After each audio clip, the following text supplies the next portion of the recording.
Okay, let's not waste any time with Rockbusters. Can we really let's whip through it? Just whip through it. Just do the clues quickly. Quick, go, Rockbusters. Right, go. Right, the first clue. Yeah, hurry up, faster. All the police cars are on fire. All the police cars are on fire. What's the initials? BS. BS. All the police cars are on fire. Good. What's the next one? The director of 28 Days Later is shouting about sleeping outside.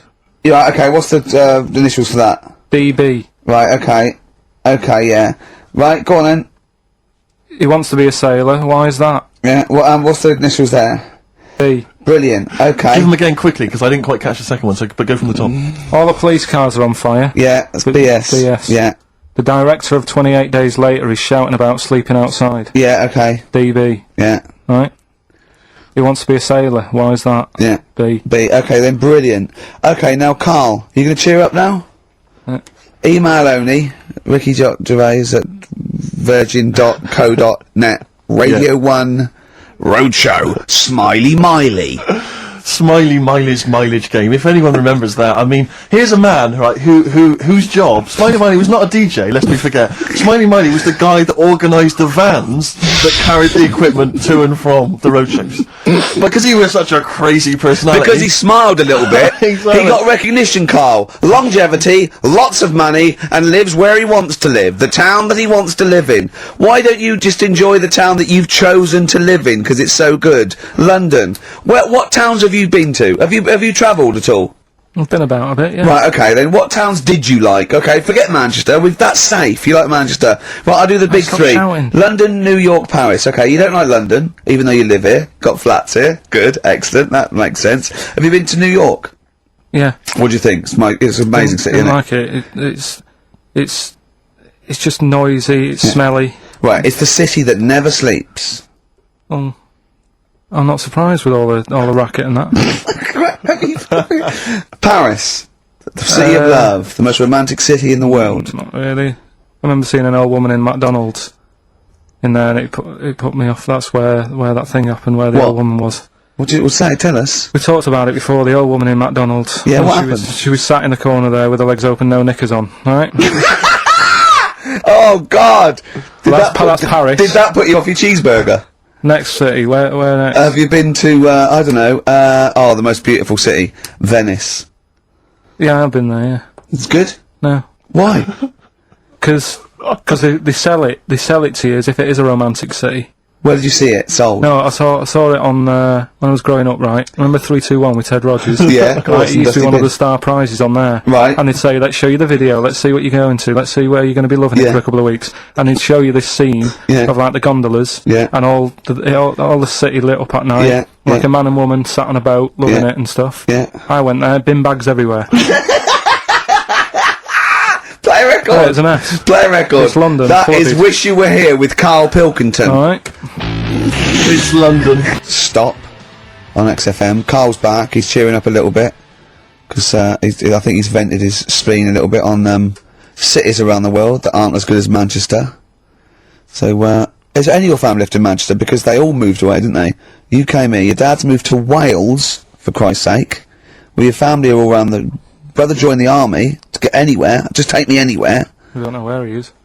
His sister's moved away, so no Ireland. one... Yeah, there you go, you see? So, that's just one family. that's one family who love Manchester. Exactly. Alright? Tell you what, Steve. Go on. Look what I did find out in the week. Yeah. World record, right? Person with the longest trump. With the longest what? Wind. Fart. Right. Right? 2 minutes 42 is the world record. Okay. Right? Well, I'm immediately thinking about a relative of yours who I'm sure did longer than Who that. still lives in Manchester. Auntie Nora.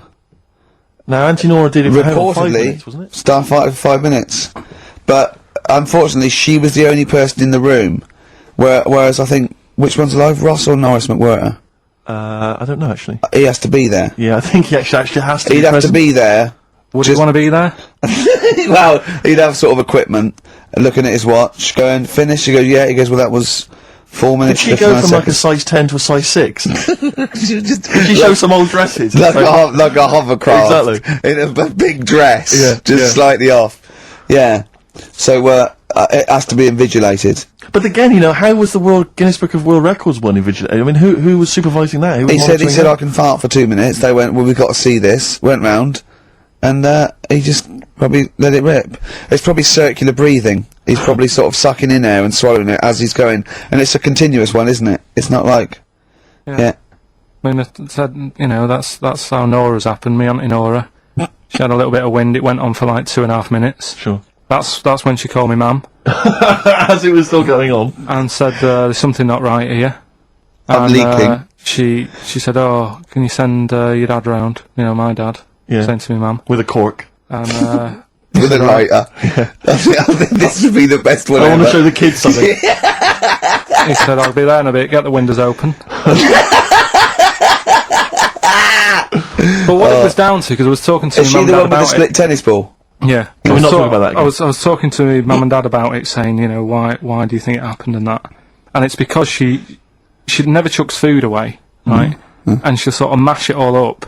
And she's got all these ice cream tubs in the fridge that are just full Cabbage of, water. old, mashed up food. Really? And she prepares everything. Right, she doesn't work, she's retired now, she's got nothing to do all day, but everything's got to be ready Still for calls her. in sick. Do you know what I mean? Everything's got to be done. Even though, if you're going round to her house, and you're going there for tea, it's like, what time are you coming? And it's like, well, I don't know, maybe 5, maybe 6. Yeah, you're Well, no, late, I need because to you're late know, when I you need have to to meet know. us at 5 or 6. Do you know what I mean? That's what... So, when you say she mashes up food, she literally takes the remnants of a dinner, could be sort of some... Anything. And just smashes it all up into a... Yeah. And then what does she do with it? Put it in the fridge, and she's got in the fridge, it's like January, February, March, she's got all these ice cream boxes that are just full of... But she doesn't... She reheats it and eats it. Oh, then she, puts I it in a thought she was pan. just keeping it as a No, souvenir of each meal she'd had. No, put it in a pan, warm it up. Oh, And that's what it is, it's just... A lot of vegetation, is it? Yeah. Why does it only happen once, or does she save it up once a year, just let it go? I don't know. Well, she is mad, she's... Yeah, she sounds potty. She doesn't answer the phone anymore in case there's a burglar. Checking if she's in. It's like, well, answer it and then they'll know you are in and they won't come round. Yeah. Mental. Well, Mental. they can't be sure then, can they? What do you mean? Well, if there's no, I go, well, maybe it's someone just... They are in, but they're hiding. Whereas if Auntie Nora goes, it's Auntie Nora, we can she'll be farting. We can sneak in when she does a loud one. Because we'll be aware to tell you, what's stopping it? It's got a valance round it. It's got caught on the cat. So, have we got a recap on Rockbusters? No, just do... Has anyone got the right answers? Has anyone got the right answers? Let me just check here. Here's one from someone who just says he's given an answer. Answer to number 1, I. Number 2, don't. Number 3, care. Right. Okay. Is he close? Has anyone got 3 answers? I can't find one with 3 answers. So again, you've done something wrong, Carl. No. No. This isn't radio. This isn't radio. Play a record. There you go. Someone's got it. Give it to them. Fine. Okay. Give us the clues again. We'll give the answers straight away. Yeah. No fanning around. Yeah. Right. It's really pointless. Number 1. Yeah. All the police cars are on fire. BS. BS. Yeah. What was that? I can think of something. Go on. Blazing Squad. Brilliant. Okay. Right. The director of 28 Days Later is shouting about sleeping outside. Yeah. That's Dan Yell Bedingfield. Right? Danielle Bedingfield.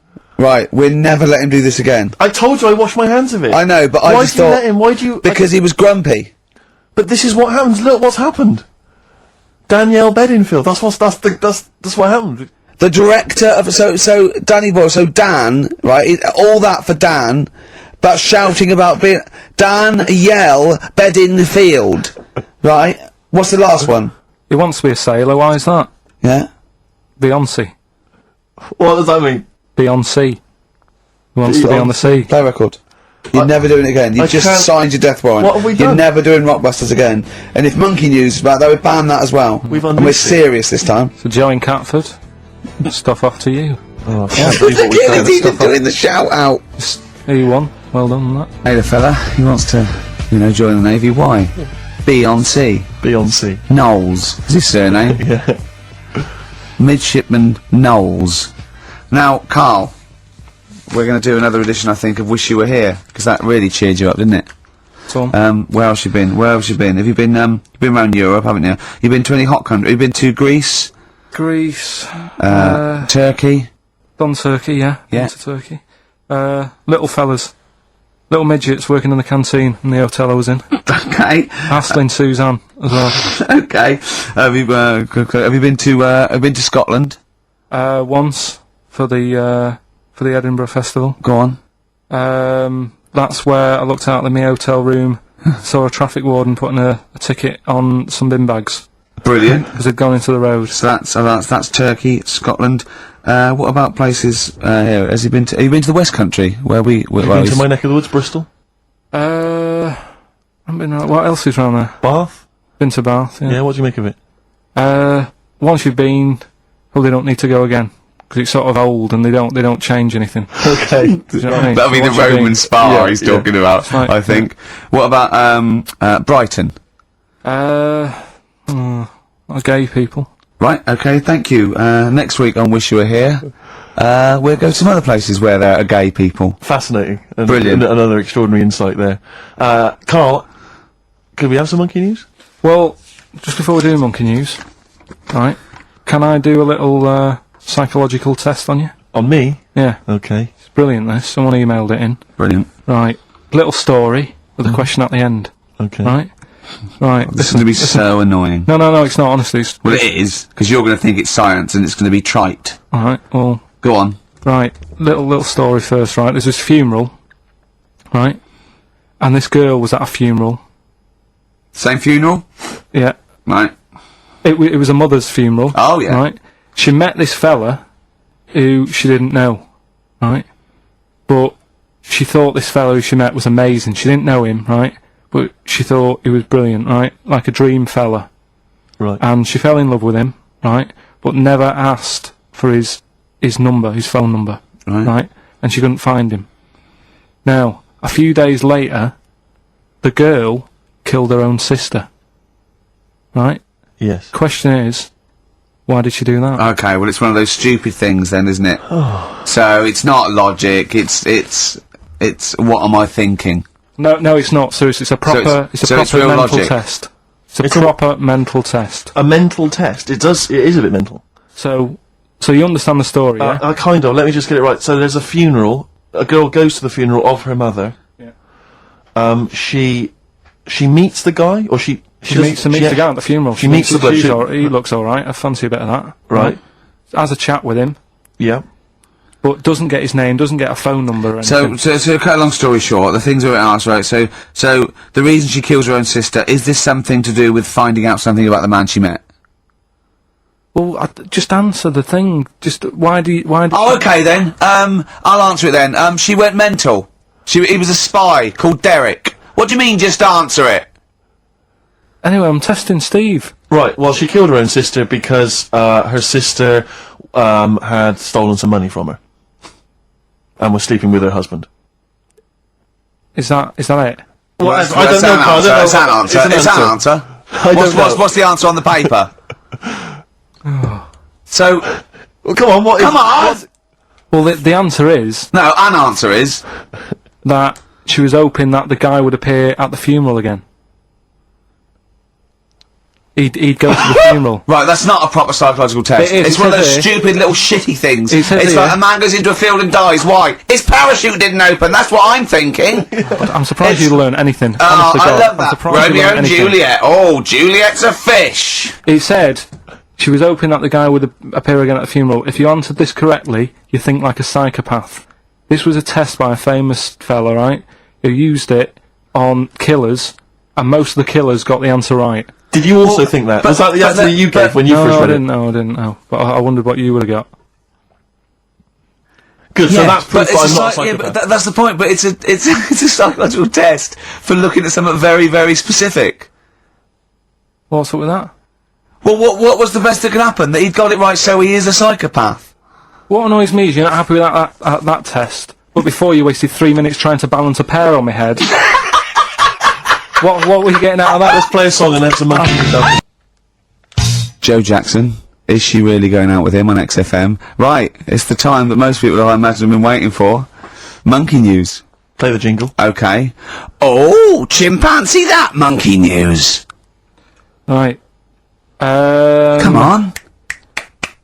Come on! Should be ready, Carl. That's amazing, isn't it? It's like, Nicholas Witchell. Yeah.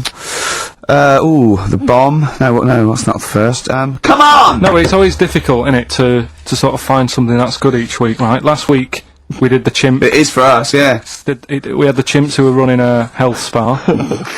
Yeah. Right. We've covered the one who nicked a car to go on to Spain. Yep. To sort his future out. All shite. The hairdresser, I think we've done that one, the little monkey hairdresser. This week, we're looking at monkeys, that they're using. Do you know, like monkeys? They know how, like. I've lost the will to live, Steve. Oh, well, I don't want to do it. Well, come on, come on. What are monkeys good at? What are monkeys good at? Yeah. Well, running small businesses, cutting people's hair, and driving cars. Yeah, they love Spain. Oh, and foiling bank robberies. Yeah, they're great. Well, something else they're good at, right, is like weighing up the situation.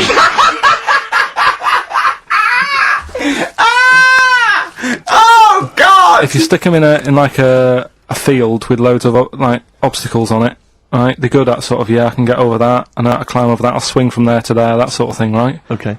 So the people in charge of somewhere, I've thought, somewhere. I've thought we can use that skill, right? And what they've done is they've got a load of little monkeys, right? They've given them an IQ test. Yeah. And the ones that score above 80, right? Get to produce this show next week. Join the army. Right, how do they join the army and what do they do? They just, what they do is they set little obstacle courses up for them, they do that, they do a cross-country run, they do, the cross-country run? Yeah. Okay. And then once they've done all that, they make them a little uniform, made to measure little uniform. Slightly longer arms, shorter legs than usual, yeah. Yeah. And, basically then they taught how to use a gun and that sort of thing. Yeah, of course they are. You're talking rubbish again. This came through literally, pretty late on, so... So you've not had a chance to incorporate all the facts, as usual? Just have a look. Right, it's the bit I'm looking for is, well, A, why are they doing it? Why are they doing it? Yeah. Why do we need monkeys in the army? And secondly, why are we giving them guns? I'll just check to see if any of that... I love that we only let gays in recently. Yeah. Talk amongst yourselves. Yeah. Just have a look. I can't read it. There's too much pressure. But it's rubbish. But it's rubbish. They don't get. It's the way that there are things. There are animal cores, right? There are horses. There are dolphins, sea lions. There are lots and lots of animals in the army, but they don't have to pass an obstacle test as such, and they're not taught to fire guns. You've straight away assumed that there's going to be loads of squads of men, and then just one little monkey in the middle. Like, he came second on the test. He's in, boys. What do you think, Steve? You've read it? Well, as ever, Carl, this is an arbitrary email sent by one of our listeners. You know what Ricky and I think of them. and so we're not really basing this on hard evidence. We're basing it on the ramblings of one of our listeners. Rubbish. Once again, lazy, rubbish, uncorroborated, nonsense. The stupid test that you got wrong. Rick, that sounds like monkey news to me. The hate list. Can I just return your minds to the hate list? I said on the hour that we would give you basically the top 5. Now, we have to stress, this is the top 5 most hated people that you, the XFM listeners, have suggested to us. We have not massaged these. No. We have not made these up. These are coming from you. Last week we began it. This week you've continued to email. So this is the list. We do not endorse this list. Some of them we may agree with, some of them maybe not, but it's the list that you have come up with. We are merely the messengers. I tell you what was coming through recently. Cameron, but he didn't make the top 5. I'm afraid he was just a late Williams dropped out of the top 5. Robbie Williams surprisingly dropped out of the top 5. Yeah. So let me tell you now, in no particular order, this is the top 5 that you're voting for. Well, I say XFM listeners, people who listen to this show. XFM listeners aren't typical radio listeners, and I think our listeners aren't typical XFM listeners. Right. So, I don't know what this poll, what it's worth. What any poll's worth, but I mean, this one is probably worth very little. I think in a way it's sort of worth less. Yeah, go on then, who's the top 5 in no particular order? We want you, the listener, to then just vote, email in with the one name that you hate the most, and then from this list, we can clear out the number 1. Okay. But this is in no particular order. Chris Tarrant. Yeah. A surprising entrant. Davina McCall. Well, I don't think he's that surprising. Well, anyway, I'm not going to editorialise. No, I'm not saying. I'm saying I imagine XFM listeners pretty much despise someone like Chris Tarrant. Okay, well anyway, Chris Tarrant's on there, Davina McCall, Patrick Kilty, right, Graham Norton, right, and Chris Moyles. Now, I'm not going to say anything. Those are the names that you have drawn up. There are lots of others that didn't make the top 5. Richard Madeley was on there, Michael Flatley, Vorderman, bizarrely. Michael Flatley's a weird one. Very strange. So Jamie Oliver, a lot of votes for him, but he's not made the top 5. So those are the top 5. Just email in with the number 1 that you hate. And we're talking about someone another pointless, inane poll. Exactly. And this time we did it. Oh, dear. Moyles, Norton, Kilty, McCall, Tarrant. It's your choice. Who would you have out of this? Who would you have in your list, Carl? You're allowed to talk because people know your opinions don't matter. So, what? I honestly don't really hate anyone. That's that nice. Much. I'm not that fussed, you know what I mean? We're not talking so much about hate, we're talking about someone that we don't mean hate. You can't hate any of these people. All they've done was pop them up on telly. But I think it's people who, as one listener, she put it, she sort of, I think she had some of those, and she said, you know, I don't hate them, these are the people that, if they pop on my telly, I have to turn over. You know what I mean? It's not, you don't hate them, you know. But sometimes it's not their fault. It's like Davina, right? I used to quite fancy her. And now, because she's always on the telly, it's like, I can't be dealing with her now. Sure. But she's still the same presenter. It's just that I'm bored with it. Sure. You know what I mean? Yeah. So, I'm not getting involved in it. Okay. Do you know what I mean? Don't want to offend anyone. Let me just give the email address. But let me just give the email address. I just said it, so look, talk over it. Okay, I'm going to do Carl's top thing. Ricky.gervais@xfm.co.uk. That's also the email address for your answers to this week's Songs of Phrase. Play it again, Carl, if you would. Go on. Tell me why, tell me why, tell me why. Play the game of swing, boy. We just want the artists, is that right? Yeah, that'll do. I've got 2 that you don't like. Not that you hate them, but that you sort of like, don't agree with them. Would Liverpudlians be in your list? Probably. What about, gay fellas in toilets looking at you? Well, I think they've sorted that out, so.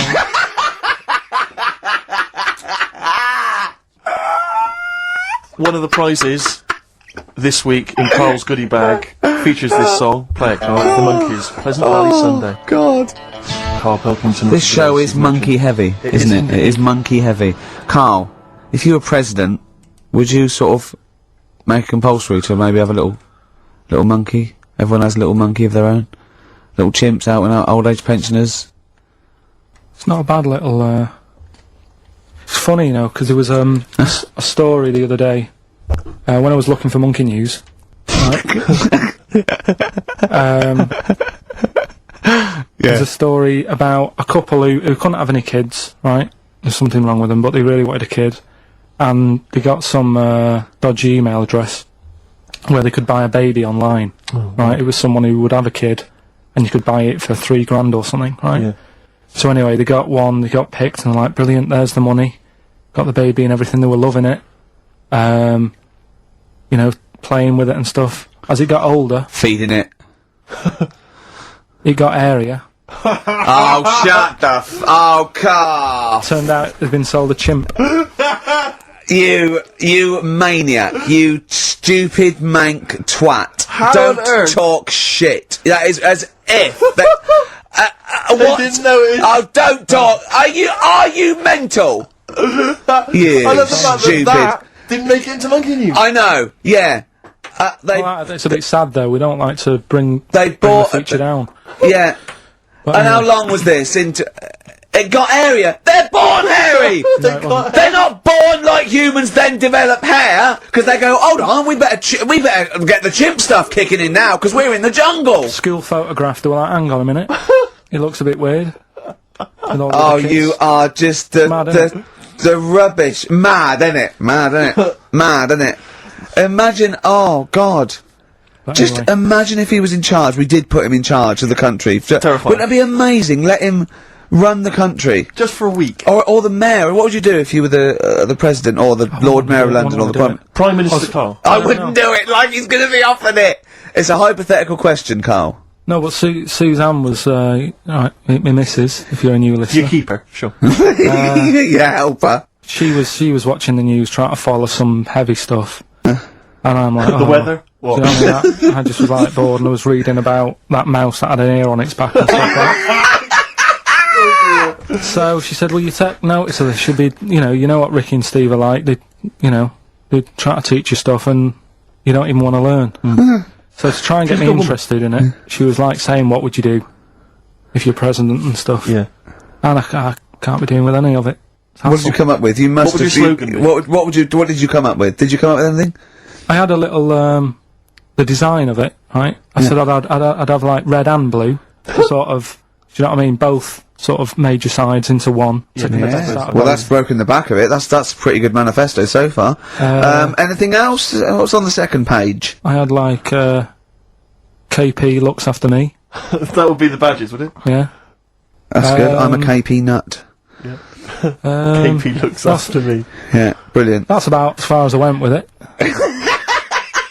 What would you do? What about, policies, transport, crime, just law and order? Yeah, what would you deal with crime? What would your initial approach be? Would you introduce guns? Should police carry guns? Nah. No. Yeah. Would I have to worry about that? Okay. No, good point. Good point. No, what I'm saying is, though, I mean, Tony Blair isn't sorting everything out, is he? No, but he has a say in most things. Does he? Well, go on then. What are the problems at the moment?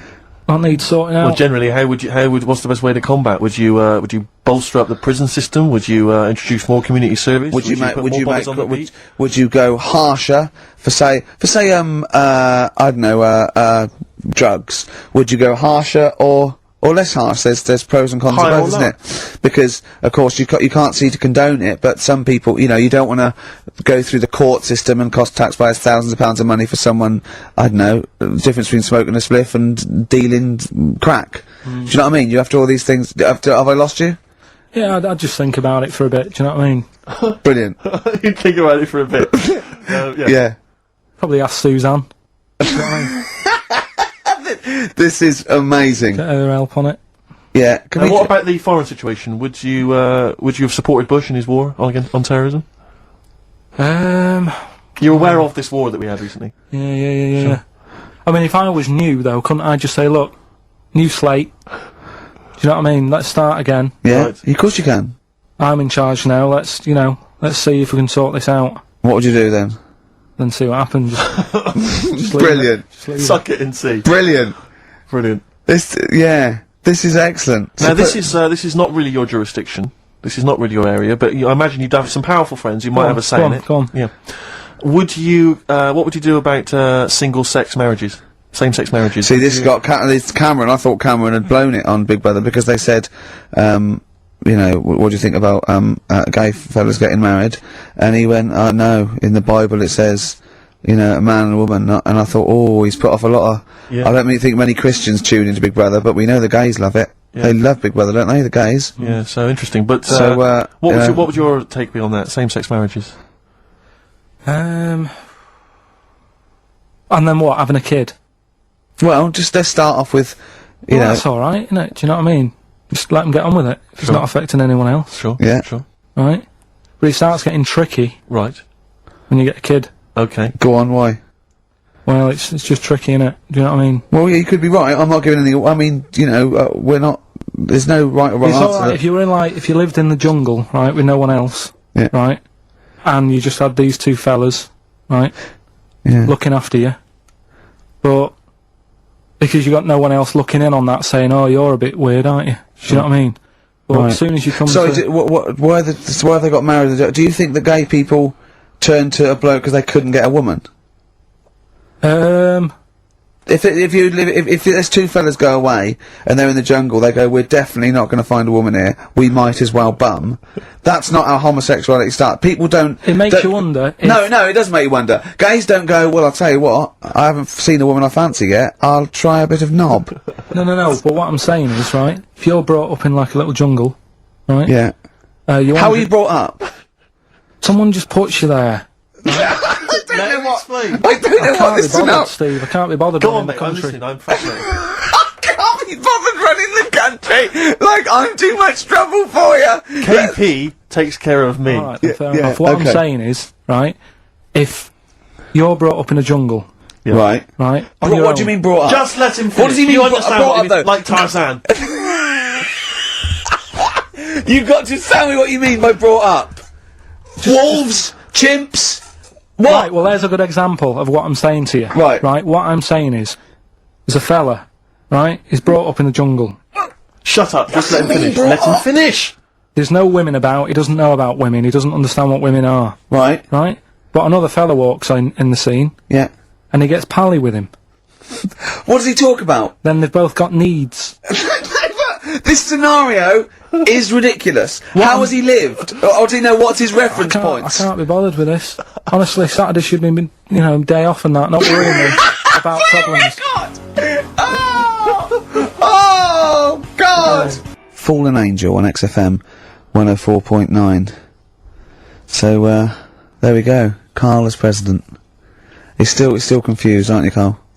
Just a little bit, sort of amazed Yeah. by the body. Yeah.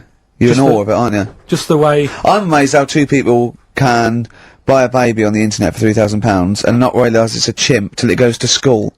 No, but seriously, what we're, talking about there during Elbow and Fallen Angel, we were talking about that I think. Yeah. If you're locked up, well, not locked up in a room, you've got a normal life, except there's no women in it. Yeah. Right? But how would that happen? What would this point of reference be? How would you bring up a person? Can I just ask you something, though? Go on. How can infinite monkeys and a typewriter?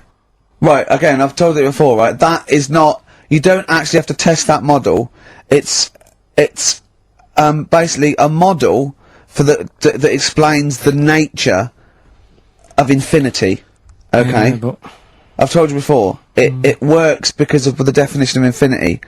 There's nowhere in the world you'll ever be able to get an infinite amount of monkeys and typewriters to But anyway, all I'm saying is, I think if you don't know about women, would you crave for a woman, even though you don't know her around? When you hit sort of puberty, your hormones will kick in and you'd start getting urges. But for what? If you don't know about it? You don't have to know about it. If you grew up and you started feeling hunger, you wouldn't go, I wonder what that is. You'd go, get me a sandwich, I'm starving. It's different though, it's different.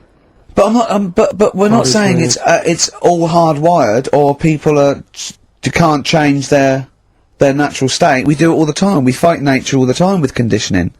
God, it's weird, isn't it? Yeah, well that's that one. I'll tick that. It's weird, isn't it? No, the body is. There was something. Yeah. Did you read that thing the other week about man with two penises?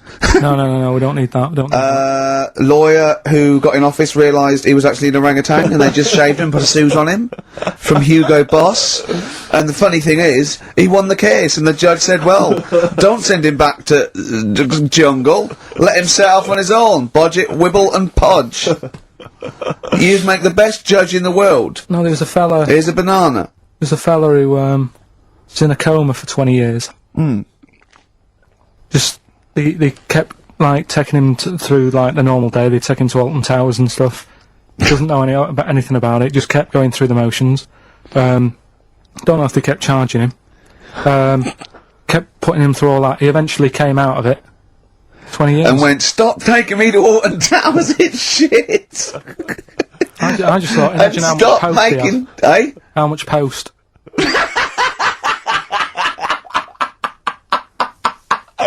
Oh, Did you read about that guy in the paper, Karl? He, sorry, on the internet. He in about, I think it was about 1984, 85, he had a terrible car accident. But this must be it. He went into a coma. This must be what he's talking about. Well, they didn't take him to Alton Towers. Of course they didn't. But you've got to try and decipher the truth from the conjecture, from the thing that I mean, don't forget, Karl realises that he's had a dream. He talks to Suzanne and goes, that was good, wasn't it, last night we were in the plane? She goes, no, that's a dream. He goes, oh yeah, where's my cornflakes? You got to, you know what I mean, I can now decipher what he's actually seen, what he's read. Well, go on, what did you... Well, I'm assuming it's the same guy. It is the same guy. It was a guy in some small American town, and he'd had a car crash and he'd gone into a coma, and his wife had left him. She'd gone on with her life because he'd been in a coma since then. And he had just woken up recently. Marriage wasn't working. Marriage wasn't working. He just wasn't paying enough attention. She was pregnant at the time, and so now his daughter is basically the same age as he was when he went into the coma. And he's just started coming around. He's just started making jokes. They said, how do you feel? He said, horny, which I thought was quite witty for a man who'd been in a coma for however many years. But anyway, yeah, so he's slowly trying to rebuild what life he can. That's what do you make of that, though? Because the thing is that he's missed. Imagine what he's missed, Carl. Imagine the music that he's missed. The Live TV Aid. programs, Missed the Live news. Aid. Live Aid. He He missed The Phil Spice Collins Girls, playing in 2 continents in one day. frankly, I'd be devastated if I discovered that. Missed happened. Bros. Yeah. Yeah, so he doesn't. So he'd put on ripped jeans and they go passe. They just have to send him a series of those I Love 1986 Exactly. programs with Kate Thornton filling him in on what he's missed. Exactly. Peter Kay reminding him of space operas. Yeah, he Richard remembers Blackman those. talking rubbish. Yeah. So Extraordinary, though, isn't it, Carl? To think. No, obviously. So, not. had he aged much? Because he hadn't had any problems or anything. No worries. well, Is that he probably wouldn't have physiologically. He probably wouldn't have the wear and tear of a 43-year-old man Was that a good because kid? he wouldn't have had sun. He wouldn't have had sort of nicotine, beer. Unless they were just feeding that to him. Anyway, Try and still, bring him round. yeah. You'd feel groggy though, wouldn't you? Yeah, you might feel a bit groggy. Yeah. Well, he's not fully back to normal. I mean, there'll No, be some he's- kind of residual brain damage. Yeah. But nevertheless, he can form sentences. He's got no real memory, so he can't remember a lot of things.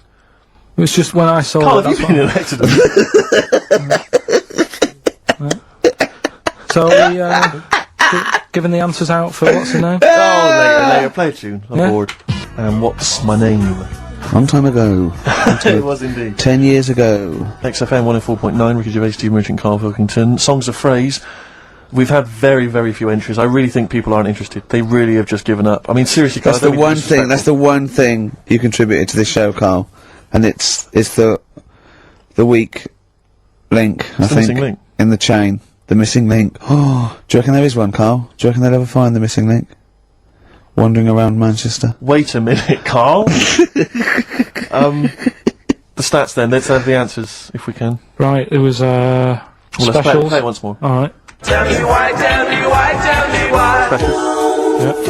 Jermaine Play Jackson. the game of swing. Right, it was Play the Game of Love. I think that was Wayne Fontana and the Mindbenders. Right, you think, but you're not sure. Louis Armstrong was the Don't Mean a Thing if it ain't got that swing. Yeah. And Queen, Don't Stop Me Now, We're Having a Good Time. And that. We're having a ball. We're having a ball. Yeah. Well, I mean, considering you yourself weren't entirely clear, I think it's only fair to give it to Paul Brown, who got some of the answers right. PB, you are getting those prizes. well They done, are Pete. on their way They're to you winging their now. way to you. Okay, the stats are in for the XFM listener hate list. Some interesting results. Go on then. Reverse order. Okay, in 5th In place. 5th place, interesting, Davina McCall. Yeah, I think that's is a reflection of her being on telly all the time and running out of stuff and being a bit over the top and yeah, 4th position, yeah. Christopher Tarrant. Okay, well, I mean that's I wouldn't have thought he's the favourite. There is Role a model joint of- go on. 2nd place. Go on. Graham Norton Yeah. is alongside in 2nd place. Patrick Kilty, which means Chris Moyles is the winner with an overwhelming vote. And I swear to God, I have not done anything to those stats. Yeah. That is exactly as they've come in off the email. We do not give our opinions on this. That not was the condone that. XFM listeners, but well done. Thumbs up, you all win a We're going prize. to play you some nice records because of that, aren't we? I reckon they sort of prefer some ads. Either's fine. Yeah. Forget About Tomorrow on XFM 104.9. When I was at university, my best mate was a bloke called Wally, and he was doing psychology, and I was doing philosophy, and we both got into this theory called determinism, which is about the state of the mind, and it's a materialistic view that everything is part of the causal web, and everything has a reaction for something that happened before it, and by the way, Carl, do not confuse this with fatalism. Determinism is not predictive. It's just that if a brain state happens again, then anyway, the famous Everyone one is. knows. The famous one is if a butterfly hadn't shaken its wings, Queen Victoria wouldn't have sneezed. Everything's inextricably linked, right? We're thinking that, right? And we're thinking, what if you changed one word in like classic songs or one note in Beethoven's symphony? How it just wouldn't work. Well, I've always thought that, come on, baby, light my fire. Not as good. That sounds brilliant. Yeah. Enigmatic, interesting. Not so good. More pedestrian if it was, come on, baby, light a fire. Just one thing wrong. Yeah. That would be great. Just Paul McCartney comes to John Lennon and he goes, "All right, John, written a song. Because, well, she was just 17, well, you know what I mean? The way she looked was way beyond compare. I wouldn't dance with another. I'll stop you there. Go on. I'll stop you there. What's the matter? Something not quite right with that. I love the song. It's great. Yeah. Just once more. Well, listen, don't be too harsh. I mean, because we write our own songs. No, we can still put both our names to it. You're a great talent. I think you're a great talent. Well, I'm just saying. listen, you hippie, right? Well, not yet. Well, not yet, but I mean, there's a Japanese bird outside looking in. Don't fancy, I'm not interested. No, well, listen, well. And I'll never change my view. Right, now listen, right? I wouldn't dance with another. It's that bit. Is it that bit That you don't bit's like? not Is it the... working. I just like the... Could you try and... Is there a different pitch you could go? I wouldn't dance with another. So again, You don't like the... Is I'm it the just noise? not sure the girls are going to go crazy for it when we do that bit. Just think of... Is there anything else you've got? I love the idea of just changing one lyric. Radiohead. Well, that was their classic song. Creep. You can't really change that, can you? Burke. What if they called it Creep? I'm a Burke. I'm a twat. I'm a knob. But don't worry about determinism, Carl. Just because it says we don't have a free will as such, you know, it's more an illusion. It's not whether we choose our choices, whether we can choose, you know, to choose our choices. He knows all this. But don't, as I say, do not confuse it with fatalism. It is non-predictive and does not change anything. I mean, the moral upshots are frightening because if we have no free will, then are we culpable for our actions? But again, it changes something because you've got to take people out of society that are harm. Carl has often said that. All right, Carl? Am I still the president? Yeah, go on. Yeah. No, I'm just asking. I'm not. Yeah, what would you do? What would you do about determinism? Change it. I'd have a day off. If you were president of America, would you ban guns? It's in the Constitution. Everyone's allowed to have them. I don't know. I'd have to think about it. I just love that. Imagine all your different aides and the Secretary of State and generals coming to you, and they come out and they go, "What did he say?" He goes, "He said he's going to think about it." Again, did he say that again? Did he? Yeah. What was he doing? He was on Hanover looking at monkey news. Apparently, a chimp stole a car and drove to France. Now, monkey news. You're talking. I'll tell you what. Should we have a great song, then monkey news? It'll be an absolute treat. What about a little bit of David Bowie, Sorrow? Yeah. Didn't write this one, but I mean, he sings it bloody well. Sorrow on XFM 104.9. Nearly there, but you know, we're working our way up to the grand finale. The bit where Karl spouts absolute nonsense from a dodgy source on the internet about a monkey who did something impossible. Let's cue up the jingle. Hang on. Alright. Perfect. Oh, chimpanzee, that monkey news! Right.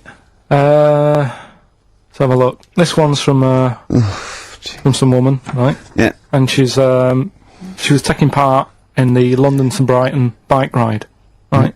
Lovely day, weather's good and everything. What year? She's just a couple of months ago. She's done all the training, right? Done all the training and stuff. Got a brand new bike for it. Got a little puncher outfit and stuff, all set for the day, right? It's a nice day. She sets off.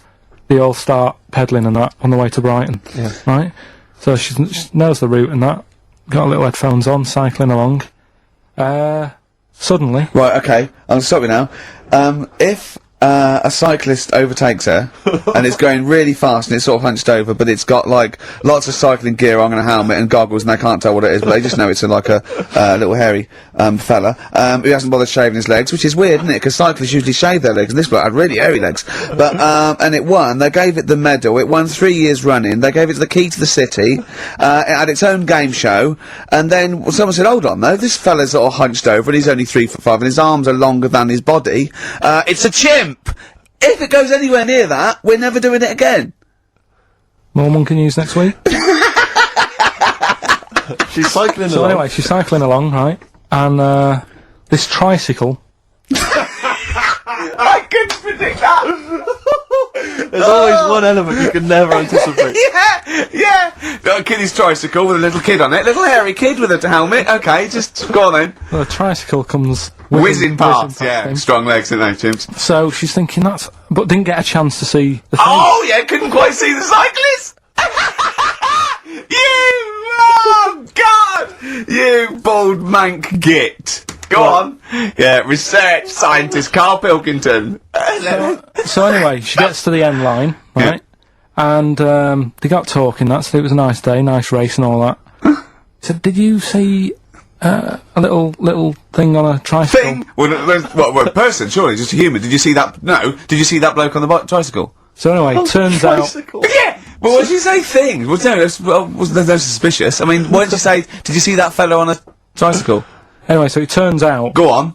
It was a chimp. You're joking! Right. Well, Christ almighty, there you go. Unbelievable, and it was a chimp all along. So anyway, right, so the woman's like, we're never doing this again. Checking out the news, right, there's nothing on it, she checks out XFM Monkey News. Right, okay, I'll stop you there again. Right, if it turns out she does on the news, right, and the circus goes, we're looking for our chimp, it used to ride this tricycle, and it escaped with police chasing it. No. So she listened to XFM, see if I'd picked up on the story. Yeah, sure. I didn't have it and stuff. So she got in touch with the organisers of the London to Brighton bike ride, said, look, saw a little hairy fella. Why did she care? Because she wanted to know, she thought it was a bit odd. Well, turns out it was a chimp. They weren't happy about it. Of course not. Because now the owner of the chimp wants to enter it into the Tour de France.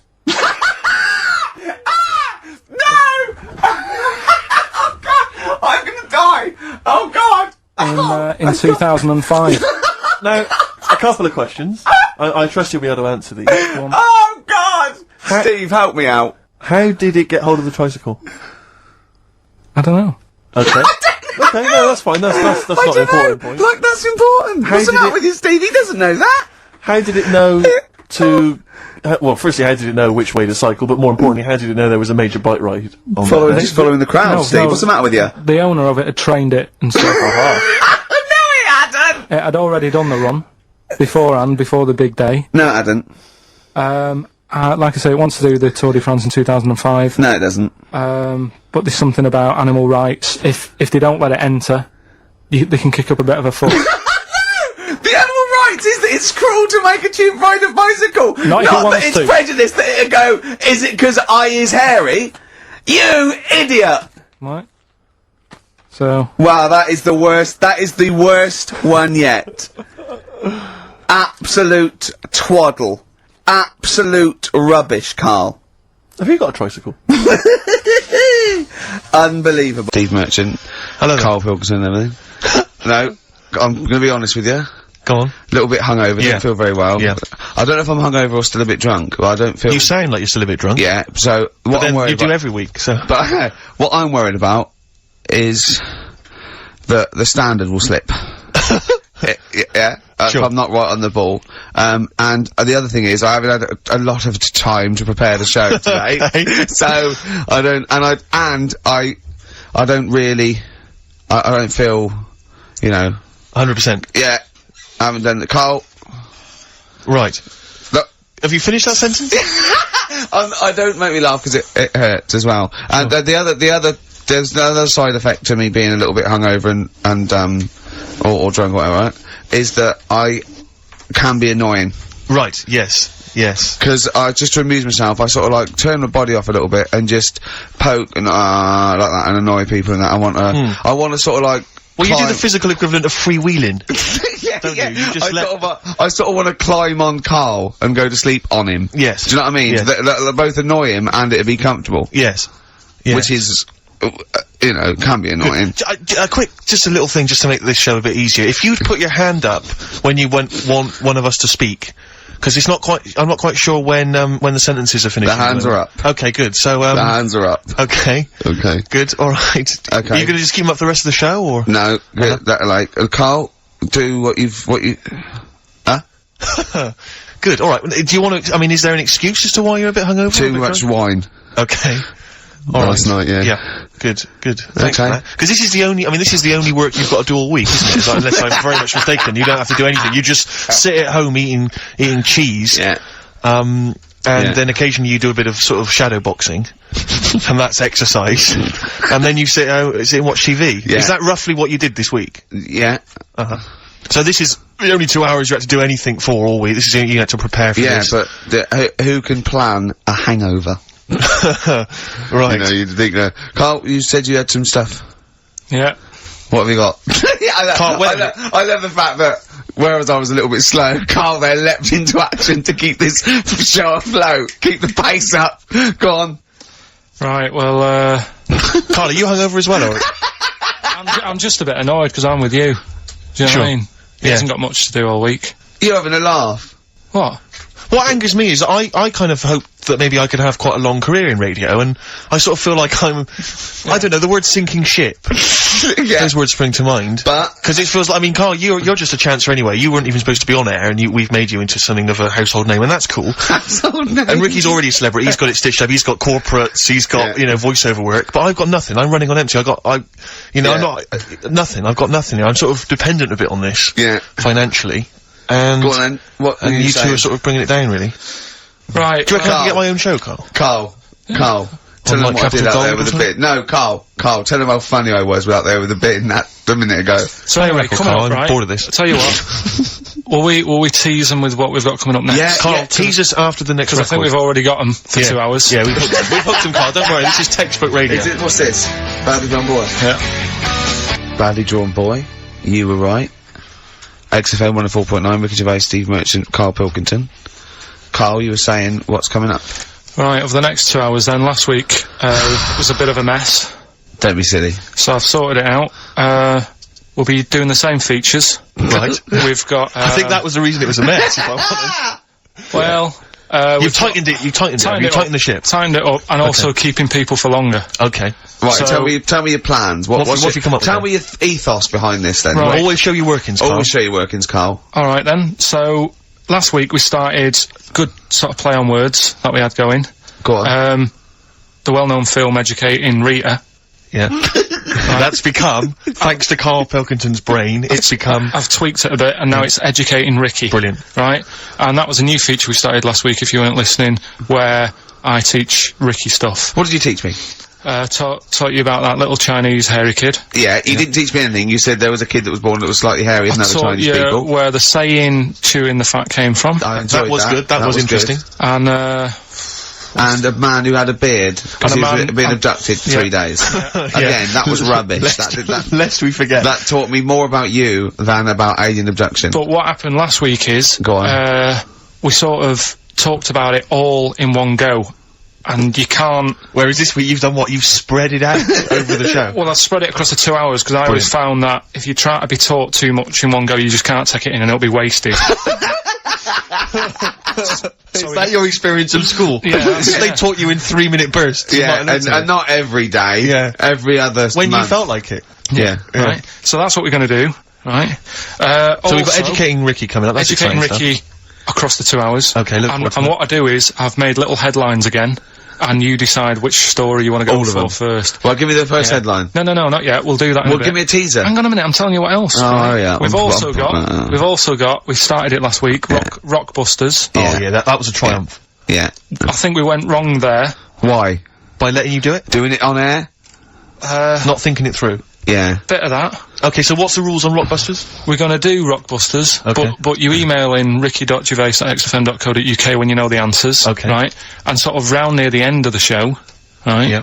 We'll give out the answers then, so if they think they know the answers, they've got to hang about. Rick, I should tell you now, I'm not hanging about.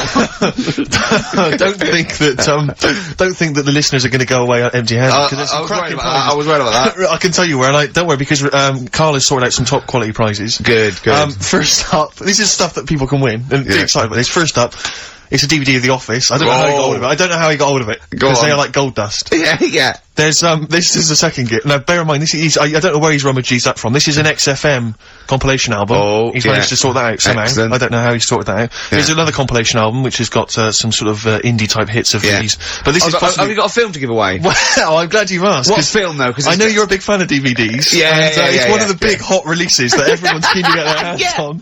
Not arbitrary, is it? It's not the only one. This film title won't be an arbitrary film, will it? It'll be a big... Rick, I don't want you thinking that the film that Karl has sorted out here is that he's sourced for us. It's just an arbitrary thing that you wouldn't get. You could buy for $3.99 in HMV. Yeah. Right, they're giving these away. One of those big baskets. Exactly. I don't know who is phoning up to try and win this, but you can be, if this is your favourite film, it's yours. Exactly. Okay. But this is the big star prize. This is the one you're all playing for. It's Children of the Corn. Stephen King's Children of the Corn. It's a widescreen presentation on DVD. Imagine getting that and going, excellent. We can watch this now. But Rick, I mean, let me just run through some of the cast. Peter Horton. Pete Horton's in it, and that's about I'll tell you what, I don't want to give it away if Hort is in it. Exactly. I'd love to see his performance again. In it. Also Linda Hamilton, I know you're all Linda Hamilton. Hamilton, she plays a piece of corn. Exactly. And, I don't know I've not seen Children of the Corn, I could be wrong, but, it says, Carl, when you around the office, why don't you start throwing, like, a mouse mat and a pair of scissors and a pencil? Because that is just arbitrary. That's an arbitrary selection That's next week's stuff. But also, I should say, we also have some, this is a little bit more exciting, we've also got some tickets for, DJ Shadow, who's performing at the Brixton Academy this evening. Good, he's good at DJing. So he's very good at DJing and scratching and plays all the records that you want. Exactly. Plays all the records that you want. Don't bring your own, he's got them all. He's got them all. I've seen him arrive, he's got 2 big bags of them. Yeah. So there's 3 pairs of DJ Shadow tickets. We'll give those away later as well. Don't just start phoning arbitrarily now. No. We'll give those away in our own good time. Is there any lemonade? Sorry? I need some lemonade. Okay, well, while we sort out some lemonade, let's play a tune. Come on, Carl, what's wrong? Whoa, Carl! Ryan Adams from his new album Demolition. A track called Nuclear. Yeah.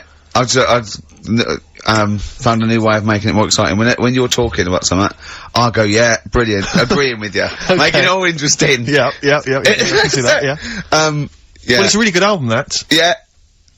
And, it's apparently just a collection of sort of demos and songs he had lying around. Oh, I wish I had that. Yeah. You know, we're giving away those DVDs and Children of the Corn. Look forward to that, Children of the Corn. I've got an interesting anecdote about, the Office. Carl. Me and Carl went out, right? With, me and Jane, Carl and Johnny and Gigi, wasn't it? Carl, I'm talking to you. Was it? No. Wasn't, Gigi wasn't. Is it important to win? No. Okay. But we're walking down the street, Carl was there though, and he can back me up on this. We had a curry, we were walking back, and, this little funny homeless fella, didn't he? He, I gotta tell it before I go, didn't he? Yes. He came up to me, right?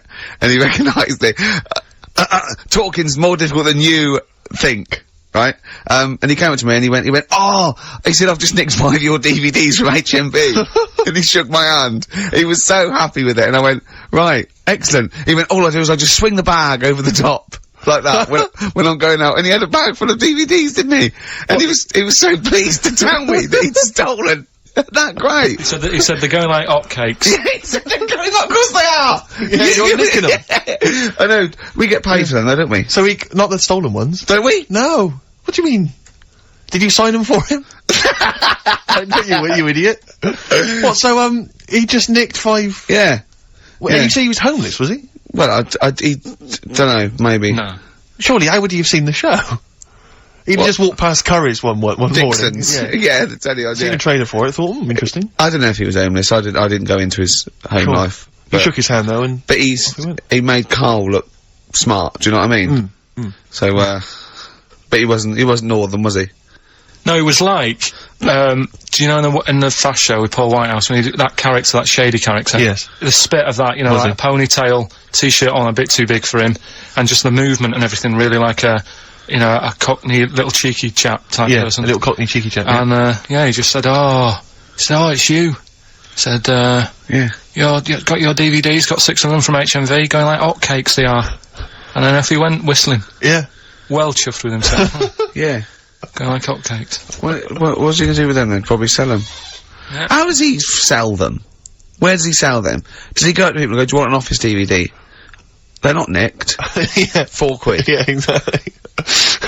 Are these stolen? No. No. They've still got the tags on them. Well, it's like those people who, those cab drivers that you'll meet at sort of 3 in the morning who've just got a car. Yeah. And just went out with a car. Yeah. And just, I'll pick people up and charge them. Yeah. I got in one once, I said to him, the guy just pulled up, he said, I was in like, East London, going back to, North London. I said, going to, Swiss Cottage. He went, sure, hop in. We set off. He went, do you know the way? I said, well, not really, no. I thought you'd know the way. You're in a cabbie. He went, no, don't really know the way there. I said, have you got an A to Z? He went, no. I thought, well, if you're gonna go out just on the, just winging it as a cab driver, 2 things, take a map and a torch. He didn't have either. He said, well, I'll probably get to Camden.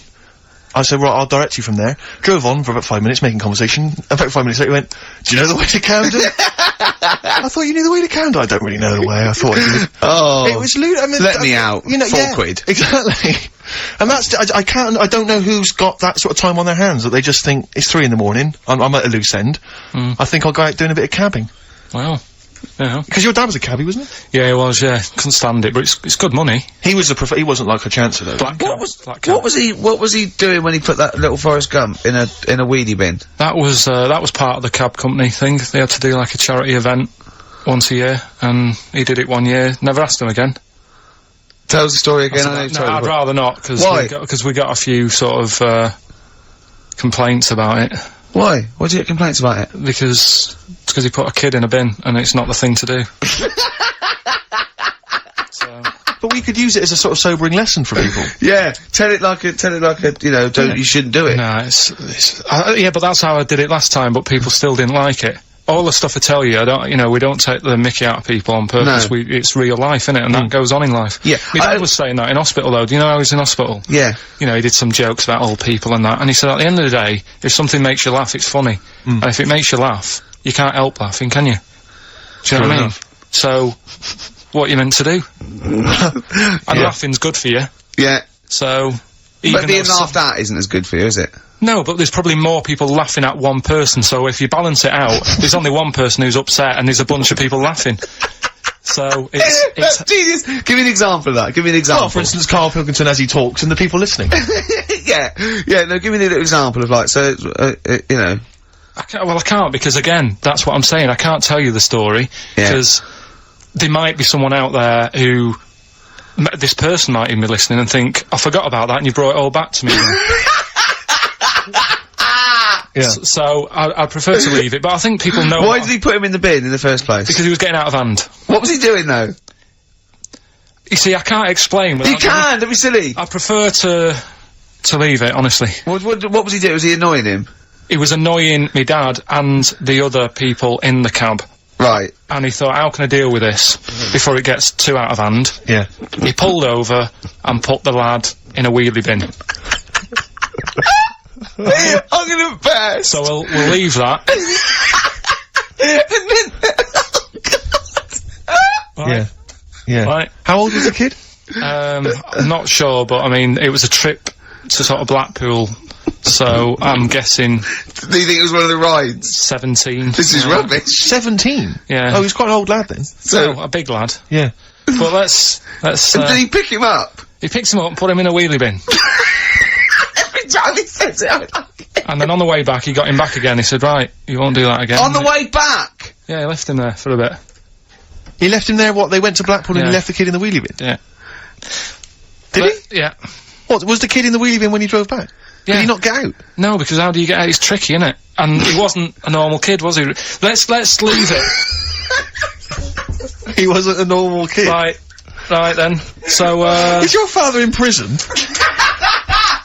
Oh, I think he should be. Can we put a song on? Yeah, go on then. Feeder, come back around, XFM, 104.9. Ricky Gervais, Steve Merchant, Karl Pilkington. I asked Karl in the week, right, what animal would he never trust? Even if he got to know it and it was a pet and everything, what animal would he never trust? What was it? Was this, a wasp? Yeah. Why wouldn't you trust a wasp, Karl? I just think that, they're shifty? All other animals, if you get them at an early age, you can sort of make them like you. You can train them. A wasp. Nothing. Never. Is there anything do you think there's anything you could do that would kind of, win the favour and win the trust of a wasp? What would you have to do you think? What if you had it from a little grub? Yeah.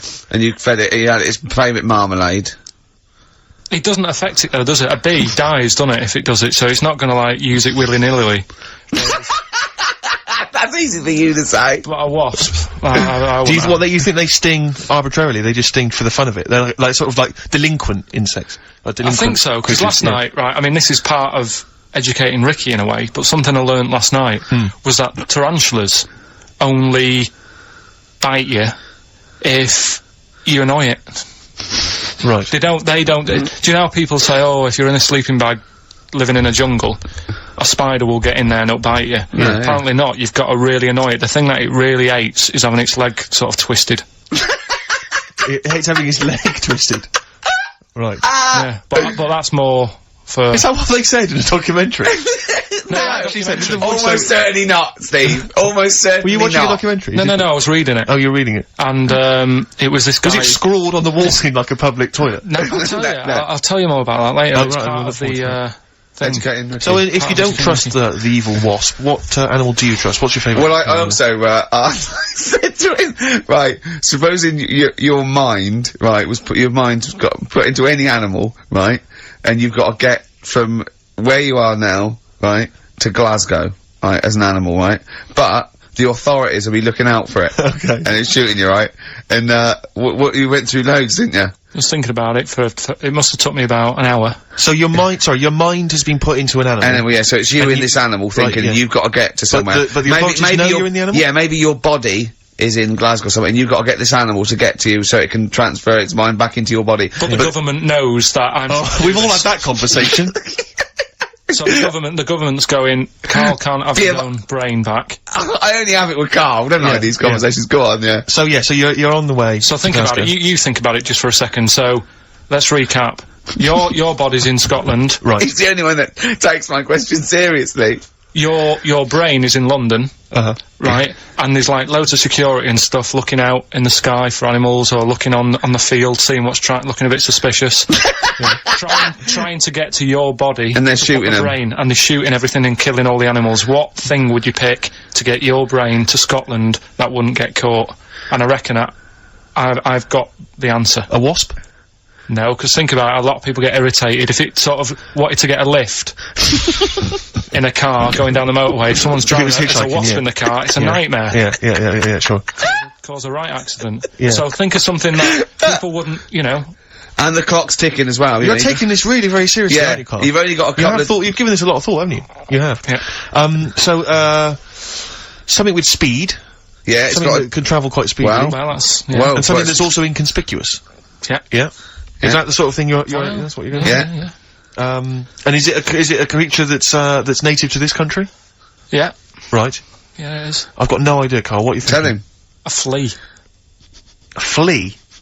Tell him why. Think about it. Right, this flea, it's got my brain. It's dead small, the flea. Thanks for clearing that up. Yeah. And so it goes, right, I've got to get to Scotland. So it jumps on someone who's going to Euston Station. Right. They don't know it's there. No. The government can't see it. Government can't see it, Steve! Think of that statement! Think if you just tuned in. Yeah. Now... people get on the train, goes to Glasgow or Edinburgh, wherever in Scotland it is. It jumps off, it goes right, jumps on someone else who's going the way it needs to go, gets there, still no one's seeing it, jumps on me, I get my brain back. Yeah. The government are like, phew. And you feel confident that your brain would fit in that of a flea's? Well, you said there was no problem with the size of it. You said you could... There certainly wouldn't be. So... No. I pretty much you could download everything you know into a flea. Yeah. So that's genius. Yeah. That's, what would you rather have, right?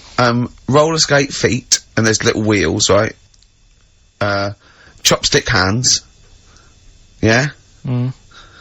Instead of hands. Chopsticks instead of hands. Wheels instead of feet. Yeah. Right? Or acne. How big are the wheels? Can I take you guys back to the old school? Do you mind if we take it back to the old school? Well, yeah, what are you gonna do? What are you gonna lay on me? No, I just, maybe a bit of a De La Soul. Yeah. Is that a problem? Is it a problem going back to the old school? No, we don't need to go if you don't as want long as it's vinyl shit. It is indeed. Slam it on. I never went. There we go. De La Soul. Old school. Brilliant. Jam named Saturday. Brilliant. Yeah. Good stuff. Karl, so, educating Ricky. You were going to tease us now with some of the big headlines. He's dancing. He really is in the He groove. really is dancing there. Yeah. Right. So. Okay. The way this works is. What would you rather be, Karl? I teach you superheroes. 3 things. A frog boy, yeah, that you could leap onto a house, but you had to go first and leap onto a house. You're this frog boy, right? And that could be useful, couldn't it? That's very useful, yeah. Right, amploid, where you've got your hands and microphones, and you can talk into your hand and your whole body. It's like 100 decibels. You can go, "Oi, come here," and people can hear you from miles away, amploid, right? Right? Or sado, right? And that means that you can go up to anyone and go, alright, and they don't know why, they just get fed up for the whole day. Which of those would you prefer? Don't answer now, have a think about it. Have a think about it. The frog thing, do I look like one, or...? No, you're just you in your little Ben Sherman shirt and everything, and they go, and people walk along and they go, oh, look at that young child on that roof. He's gonna fall. I wish Frog Boy was here. And you go, blah, and you go down, you go, blah, and they go, it is him. And they don't recognise you when you're squatting. They go, I don't know who you are.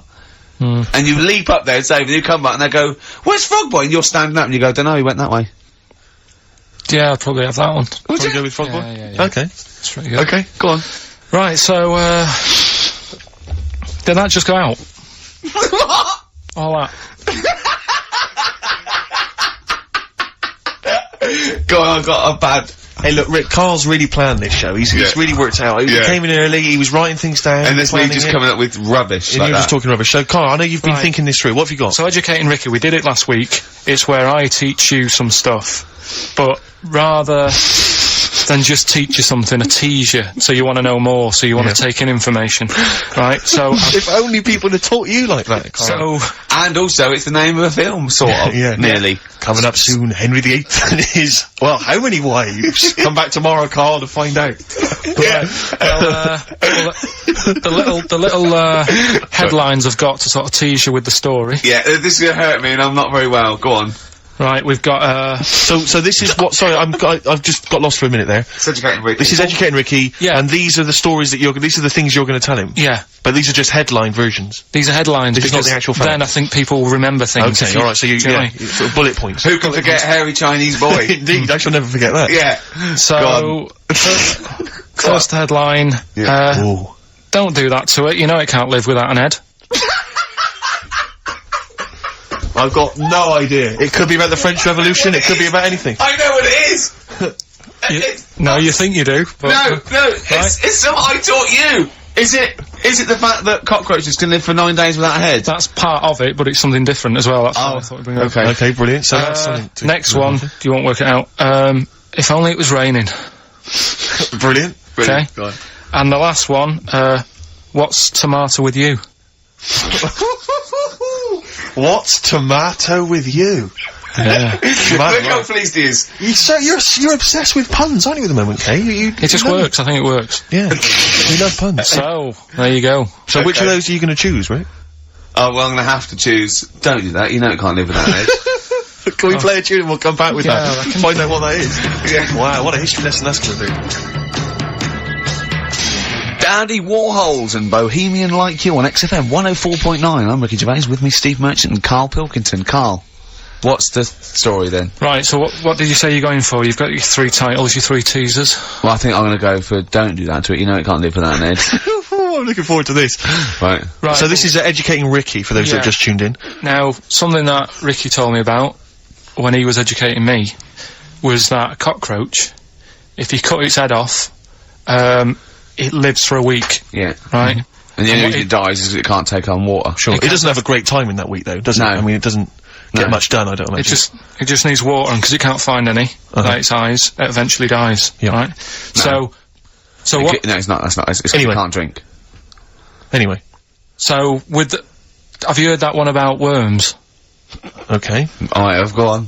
If you cut a worm in half, a lot of people have said in the past that it'll turn into 2 worms. Right. But that isn't actually true. Okay. Who said that? No, it used to be like, you know, kids at school said it on, kids at school and stuff. Yeah. So that, you know, a lot of people think that. Don't pick him up on stuff, Steve, it's bad enough. Sure. So, but what they can do, if you get a worm, right, and you find out which end its head's at. Right. If you you've got its head there at the left-hand side, right, and if you sort of cut it in half, right, but not in half, so there's more of its neck than the tail, if you know what I mean. Yeah. The bit that you've cut off will sort of die, and the rest of the worm will get better. So in a way, you can cut it in half, and it'll survive. But only one half will survive. Okay. Yeah? What have you learned there? I wish you hadn't chosen that one. I know, because it's nothing, is it? Yeah, you know that joke, how would you tell a worm's head from its eye? You put it in a bowl of flour and wait till it farts. Yes. Right? I told my mate that, right, and he went, what if it coughs? Yeah? Yeah. Yeah. So, there is a bit of truth in that myth of cutting one in half. Where did you get this information? I don't understand where you get this information That was from the Fortean Times. It was like the myth about worms. Yeah. That was the big article that week. Did it take you as long to read that article as it took you to tell us just then?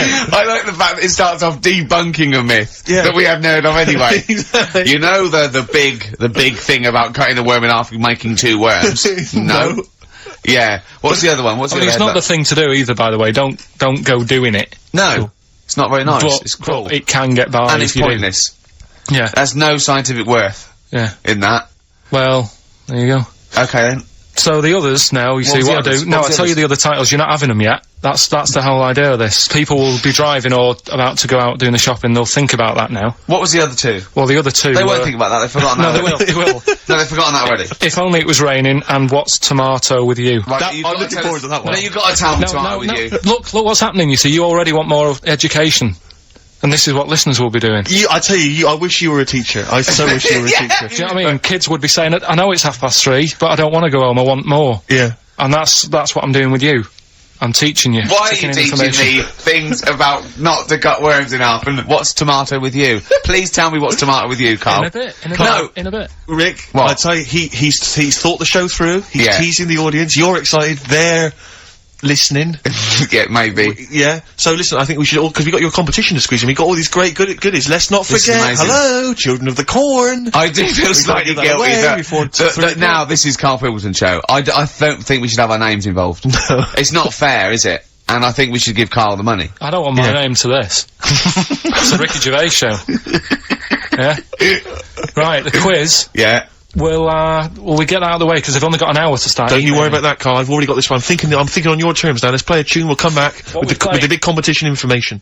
All right? Money Mark. We got a classic from Money Mark from his album Push the Button. Play that, Carl. And afterwards, are we excited? You got the competition. Look at his face. He's so excited now. He's thought this through. He's loving it. Rockbusters. Just his little round head there. I had an email here.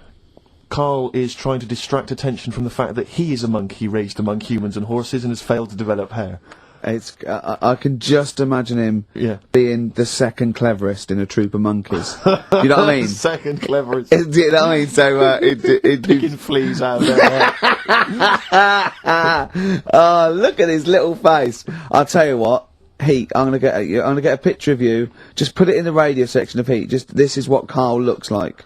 Oh, another email. Someone said, when the monkey boy went to the shops, he was naked. Where did he keep his money? Good point, didn't happen then. Right. Well. Oh. So that's that. We didn't even do all What do you mean? We didn't get round to ritual. Oh, come on, give us No, we haven't ritual. really We got have time. quickly. No, We have got time. Just do it. Why haven't we got time? It's 10:02. Right, well, we've got a long track to finish on. Well, just do it. It's... Do it! Are you familiar with the place called, Go on. Easter Island? Yes. Yeah. Do you know what they do out there? Eat eggs. I don't know. Well, Go that's on. close. Go on. Right, what they do, right, there's a load of people living on an island, Yeah. Easter Island. and to find out who's going to be running the place, they They don't hold elections, do they? they have these birds that lay like expensive eggs on an island. Expensive eggs. Yeah. They like expensive eggs. Fabergé eggs. Yeah. Yeah. Go on. On this island, Yeah. Easter Island? once a year. No, off it, like Oh. about 2 miles out. Right? Oh yeah. And Whitsun and Island. the sea. Shrove Tuesday. Yeah. Pancake Island. Just Just tell us. No. Yeah, good luck. Good luck. Right, that was Jane's Addiction, Just Because, on XFM 104.9. Right, everybody up, let's give them a great show, yeah? 2 hours of, like, fun, chat. Let's keep it, let's keep it cutting edge. Let's not be too, I mean, that's what the listeners of XFM would, oh no it isn't, is it? No, because, hold on, wait a minute, because we came in yesterday and did this little skit, didn't we, where we bleeped it out. We're a little scared. She was quite naughty. It was quite And then controversial. Carl called me last night and we're not allowed to play it out. Oh, but we've been censored. Yeah. Interesting. Yeah. So it's a cutting-edge alternative station. Wants to push the boundaries. Wants to be thought of as rock and roll, a bit punk rock. Yeah, because I said something about the radio authority. I bleeped it out. What I called them. Yeah. But couldn't do it. Done it before. Censored. Couldn't do it. Censored. Carl agrees though. What's your thoughts, Carl? You agree with that? Yeah, I agree. Yeah. Why? Well, what's the point? Well, it was funny, wasn't it? And it wasn't offensive. Not really. It's not some of the best stuff that would have ever gone out on this show, but. You know. Right, what are you putting up against exactly? Cheeky Freak of the Week? Well, that springs to mind. Yeah. Rockbusters? But I mean, the thing is, you know, the things that you have put out there, I mean, we better be really careful. Who's worried about complaints? I mean, it's not just swearing, is it? It's taste and decency and everything. Yeah. So, we can't laugh about the disabled anymore in the Cheeky Freak of the Week. Can't do stories about elderly relatives with genitals looking like a split tennis ball. Can't do your bad dad putting a child with learning difficulties in a bin. So, what should we just play music? I think that's all it's gonna have to be, yeah. Accidents Will Happen by Elvis Costello on XFM 104.9. Carl's a little bit stressed, it's not his fault, it was the boss that overruled him. He came along. What did he do? He heard you listening to it? Yeah. What did he say? He said, what's that? I said, it's what Ricky wants to play out tomorrow. Yeah. And he said, well, can't go out like that. Too many... But they're all bleeped. We bleeped the swear words. Yeah, but he didn't want it to go out. I mean, you got to remember, right? You came in yesterday to have a chat about what we're going to do. Yeah. One of the topics that I said, let's talk about, which I came up with, was let's talk about swearing. No, you said you never had a problem with swearing. We said no, that's right. And then we did the thing about, isn't it funny that you can, the thing about you can bleep a swear word by taking out the vowel. So we're going, so it's the vowel that's offensive, and we did a little sketch around that, and then ended, and he wanted to completely obliterate the word in the end, didn't want to put the thing in that we said about the radio authority, which I think it was valid and wouldn't have got a comment. Yeah, but at the end of the day, he's the boss, and what he says goes, doesn't it? Sure. So, I was just gonna say, right. But what you got to remember is what he also said is if you want to pay the 70 grand fine, then go ahead and do it, Steve. There wouldn't be a 70 grand fine there, would there? Well, you don't know what it'd be. But will you pay it? Will you pay for my mortgage? Will you pay for his mortgage? Will you feed his kids? He wouldn't be fired. What do you mean? Well, I tell you what, if it's not a fine, we'd lose the licence, then we'd all be fired. Right. When you're sat at home. Do you seriously think you'd lose the licence for that sketch? Well, does he really seriously think you'd lose the licence? But it is not the worst thing we've ever put out or done or ever will do. Yeah, but it's the fact that he said don't put it out, and you're like, throwing your toys out the pram. I want to say it. I want to say it. How old are you? But you still want to put swearing out. It's a discussion about the radio authority and the way people are interested. Yeah, but leave it. Let's Don't move get on. Annoyed. Yeah, but I'm annoyed because you've been at it since about 12:30. I know. Well, I like to get in early to plan the show. Yeah, but there's been no planning. So, to be honest, I'd turn off today, anyone listening, because there's nothing. Carl, there's never anything. Yeah, there's sometimes some good things, but today, seriously, I'd leave it. Something half decent that's been on this show. Loads of little interesting topics. Go on, I can't remember any. Right, gays in toilets. Yeah. Not particularly interesting. Fascinating to you, perhaps. Right, well, I'd prefer to hear that than just a load of swear words. Well, we wouldn't have heard any swear words, we'd have heard some bleeping. Right then, so that's entertaining, isn't it? Load of bleeps. It's because you don't want to stand up to your boss or say anything. Don't get annoyed with us. I'd stand up to if I agree with what I'm arguing about, but I'm not falling out with him over some crappy thing you want to play out. Don't say crappy. Well, it doesn't matter, because I'm not here next week, I tell you that. I've canned this in. Don't say so crappy. if Andrew is listening, someone else can be here next week. Play a record. We apologise for the word crap. That's out of order, we should read that. Frills on XFM 104.9. Started off another nice atmosphere again in the studio. Don't blame me, it's not my fault. No, I know. Well, it's your fault, mainly. Yeah. You are bad, you are quite bad. Come on, come on, you are. Don't try and win him round just because he scared you. I don't know who's that against. Is it me or him? I don't know now. It's you. Right, well, I'm not a coward. No. I'm not a coward. Okay, I'm just thinking of the listeners, Rick, and I just want them to be entertained. Yeah. Luckily, that's not a big problem for us. What, you mean we're effortlessly entertaining, or there's no listeners? Well, yeah, somewhere in between. Yeah. Carl, what's happened to you this week, mate? Now it's happened. Come on. What, nothing's happened? Come on, I came in, and he had an hour lunch break. You know, he's sort of like he never gets a break. I came in one day, he was out for an hour, I had a nice little chat with Andrew Phillips about, where we were going with the show, and, Where are we going with it? Can you come up with anything? Ah, dear. It's how far we can run it into the ground. Yeah, no, if we go off air, it certainly won't be through, being cutting edge or controversial, because people have just turned off because it's too boring to listen to. Brack. But he was out for an hour.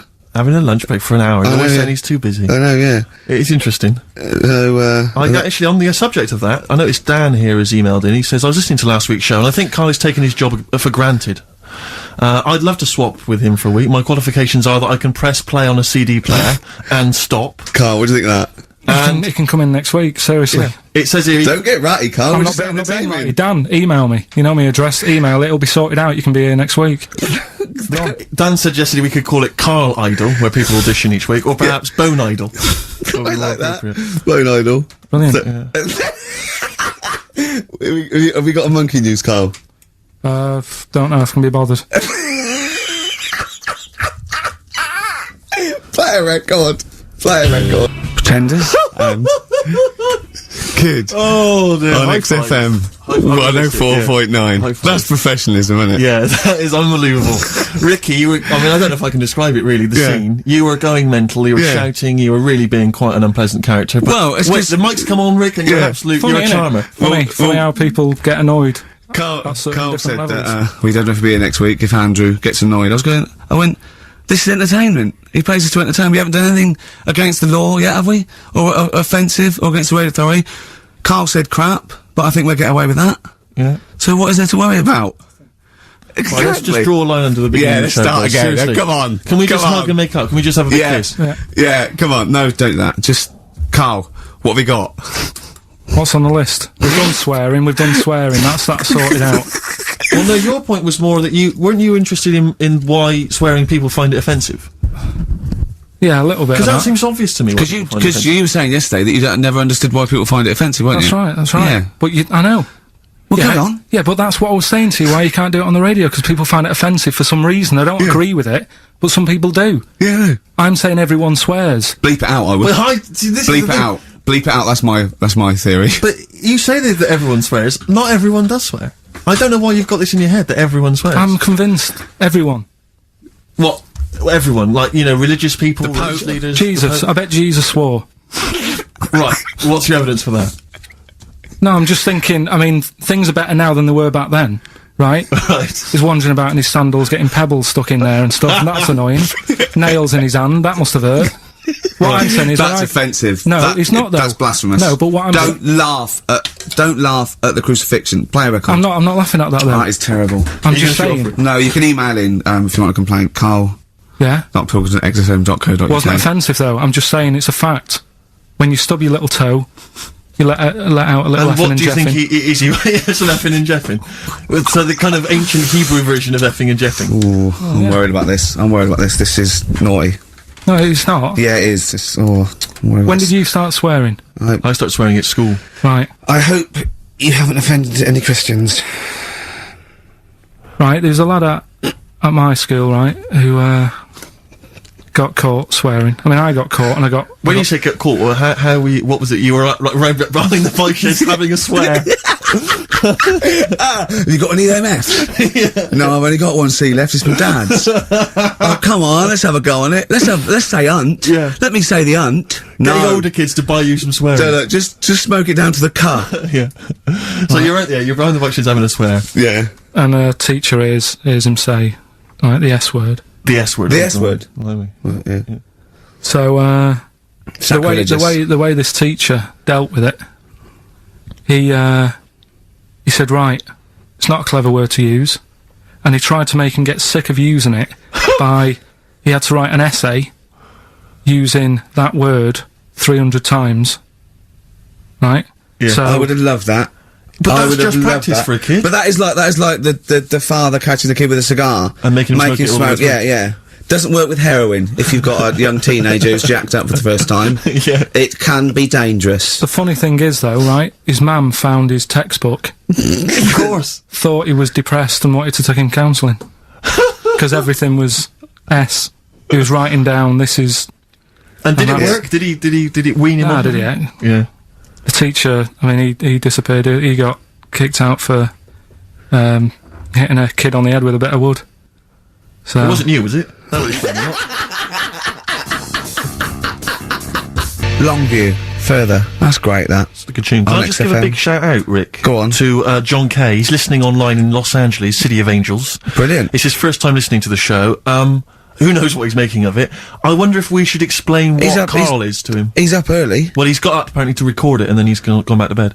Oh, right. So he's listening to it any time, so, oh, yeah. Exactly. Carl, Can you explain what he is? Well, he's a little bit of a grumpy, spoiled, lazy prat at the moment. Oh, that's but usually he's quite a funny, nice, sort of genuine guy who's in awe of the world if it's furry, and doesn't really care if it isn't. But, anyway, we're all one big happy family. Right? Come on, Carl, attitude up. Happy. Right. Happy. If we're happy, the listener is happy. We were talking about, schools, swearing, kids at school. I just remember at school, loads of my friends now are becoming teachers. Yeah. And I can't imagine what it must be like in an environment with kids. Because when we were at school, I mean, not particularly me, but lots of people in the class, and you'd all end up doing it, would just treat teachers like they weren't humans, like they were just creatures from another planet, that were there to be tormented. Because, it's a game, isn't it, to see how far you can wind someone up to distraction. But and most people grow out of that. But is it because, not everyone, but especially if they've got a bit of cash in their pocket now, and a little bit of success, they tend to think that gives them license to treat people badly. It's terrible. But I remember there was a guy, this is such a terrible story, there was a teacher, he came in, and he was teaching us, and one kid, one of the hard nuts, he'd found out that this guy, he lived on his own, and he had a cat, and the cat got run over. And so we got in early, like everyone was in early, and before the teacher came in, and this kid drew a picture of a cat being run over by a car, in chalk, on the blackboard, a huge picture of it. And the teacher just came in, saw it, burst into tears, and ran out. And the thing is, that was like the beginning of term, so he could never get us back after that. There was never going to be any respect for him. It was just... I know, yeah. It's just like, I just remember now, thinking about it, I mean, at the time I remember thinking it was bad, but now it's just heartbreaking, it's devastating. I know. It's just they just forget, they'd let their guard down a little bit. Did you ever do the one where you just humming? Yeah. And he'd tell us to stop it, and then everyone would just go... We used to, there was one teacher, me and my mate used to go up to, and just, when we saw the other one, just sort of sniff him slightly, and then sort of like, so he goes, what? I go, nothing. And he'd walk away sniffing his armpit. But those kind of mind games, it's like... I know. Incredible. Once, right, I was talking about this in the week, actually, we had this, teacher, and he must have been sort of 60 then, right? And we're all about sort of like 12. We had to do French. You had to put your thing on the booth, and it was I told you something. Le chat est the, you know, and all that, right? And répété, cats on the wall, right? You'd repeat it in French, and of course everyone was going F. C, just for fun, and he heard this, and he listened back to all of them, and he realised it goes, and he went mental. He went, I don't believe this! Do you know how much these cost? He was going mad, and he was going red and bursting, like Carl was earlier, and it was like, I can't stand this anymore! And he picked up an exercise book, he said, look at this exercise book! Look! And, I won't say the kid's name, he went, so-and-so, look, oh look, he's put, and I'll change his name, Smithers. He went, oh look, he's put Smithers his shit. He goes, he's got Clever on this side. He's put Smithers his lump of shit. That's good, right? And he went berserk. He went, oh look, he's drawn a picture of a penis with wings, and he's written underneath Dicky Bird. He went, is that clever? He went, do you want me to put a piece of paper up so you can come and write swear words and draw ladies' genitals all day? And I went, like that, laughed. He went, I'm glad you think it's funny, Mr. Gervais! And he stormed out. Oh, God. Yeah. And did he ever come back? No, but we put the bit of paper up for him and said, look what we've done, you sir. That's a fanny. Yeah. There's some knobs. Yeah. Was it biology? No, it was French. Oh, French, of course. Yeah. Oh, that's fun. I just remember things like games like, there was some cupboards at the back of I think the maths class, and one kid just got in the cupboard before the teacher came, and then sat in there for like, 45 minutes, and just towards the end of the thing just came out. Brilliant. Just came out and just went, and sat down. And just things like that, which just kind of, it's not, I don't know what it is, or I don't know what, it's just an utter lack of respect. I played a trick like that once in my first year at college. This is pathetic, right? We're on a hall of residence, right? And there was this woman, sort of middle-aged woman come around in a twin set, and I think she was from a bank where she was doing students can do a bank account, and we knew she was coming up the corridor and she was not right, and so my mate got in my wardrobe in this little room right? Just sat there, she came and I said, have you painted? I said, yeah, I painted. I said, okay, can I just do it? And there was a knock on the wardrobe, I went, come in, and he just came out, and I went, alright, and he'd left, right? And she just looked at me, and I started laughing, I went, sorry, she went, you're not interested? I went, no. But it just fell flat. It fell flat. Yeah. Oh dear. Oh dear. Carl, a little bit happier now? Yeah. I'm happy. What have you done this week? Doesn't bother me that. What have you done this week? Doesn't bother me that. Carl, answer the question to the producer. What have you done this week? A few things. Oh, it's funny, right? Because when he's moaning about, I was telling him about, I'd caught him out. He says he doesn't get a lunch break. He had over an hour, and then he went. I think he went quite early that night to get a hob that hadn't been delivered or something. So, and I said to, was it James Hyman? Was it, wasn't he? Yeah, that's right. And I said, James, he's always complaining about working. Does he work hard? And he went, well, he doesn't work as hard as he used to. Play a record, Carl, will you? Interesting. Don't want to really hit the start button now. I might do it in a bit lazy. I'm not saying you're lazy. I'm saying, you know, maybe some people don't think you work as hard as you do. That's the way of the world. I'm not saying you don't work hard. Just reporting speech, really, on James Hyman. Calling him a liar. Play a record. Can't be bothered. Play a record, Carl. Great leap forward. What station are we on? XFM 104.9. Yeah, with Karl Pilkington. Carl, what do you think of it so far? What, of what? This You weren't up for it, weren't it? And now it's turned out great, and you're a little bit happier? Yeah. Yeah? Yeah, it's good, yeah. Good. Just talking earlier about teachers, weren't they? Have you got any amusing anecdotes about teachers or anything around that subject? I didn't go to school that much. Go on. When I did, it was, I was telling Suzanne about it the other day how, you know, she goes out with me now and she thinks I'm great. She's lucky what she's got. No, she's done well. Yeah. Right? But I was the sort of kid who she would have hated at school because I never had, like, a pen. Oh, yeah, I know what the sort you are. Never a pencil case or any stuff. I'd start off the term, I would. I'd have, like, you know, a brand new carrier bag with me stuff in. Brand new carrier bag, classy. And, well, you got to have somewhere to put the stuff you've nicked from Woolworths in, haven't you? Right, so that'd be there. But then by the time, like, a couple of weeks down, I'd put my pen down, I would have lost it, and then I'm sort of going around saying, can I borrow a pen? You didn't try sticking it up your nose, it's not still lodged up there. It's not, no. But the funny thing with, like, you know, you were talking about teachers and stuff. Were you disruptive? Were you a disruptive kid? Were Not you really. Causing trouble? No, not really. That was He wouldn't cause trouble. He's terrified of the boss here, isn't he? No, it's not that. It's just that, what's the point in winding people up? I find it quite annoying if people do that. So I don't wish it up on anyone else. Why'd you wind Steve up then? I don't wind him up. You do. You have done, but no, come on, let's not argue. We were getting on well then. Come on, Carl. And, like, the teachers, because I'd lived on this estate, right, loads of stuff used to get nicked and go missing and what have you. Blackboards, and their way, like the telly and the video, really? and stuff like that, and the projector thing and all that. So the way they used to try and find it, right, my little conspiracy, because you know I'm good at them. Yeah, yeah. What they used to do is set your own work and say, right, draw like a bird's eye view of your house. Right? But draw everything you've got in your house in it as well. So if you've got, I don't know, if you've got anything in the loft, make sure you draw it. Right. So kids would come in with overhead projectors. Well, that was the idea, Chalk. I think, behind Guns. Yeah. And the aircraft guns in the shed. So the picture you did for your home, presumably got nothing from me. Nothing. I didn't do it. I'm not. He used to hand it in empty house. I'm not a grass. Yeah. And nor the illegal immigrants living in the kitchen. Just a picture of your Auntie Nora. Yeah. What's that? Is that? Have you been stealing tennis balls? Yeah. No, that's not a split tennis ball. That's my Auntie Nora's. But what about all the stuff? Didn't you have to draw all the stuff that your father had nicked? All this, you know. Listen, we're doing Songs of Phrase today, because Rockbusters has gone. What Songs of Phrase again? I can't remember, I think I've blanked it out. Yeah. Placebo, The Bitter End. That's the first single to be lifted from their forthcoming album, Sleeping with Ghosts, which you can hear in full on the XFM Online listening posts. I'm Ricky, you cheeky little devil, Gervais. With me, Steve. Alright, ladies, what can I get you to drink? What, you think I'm made of money? I meant half a mile or something, merchant. And Carl, oh, I'm stressed. If it's too hard, I don't want to do it. Pilkington. Indeed.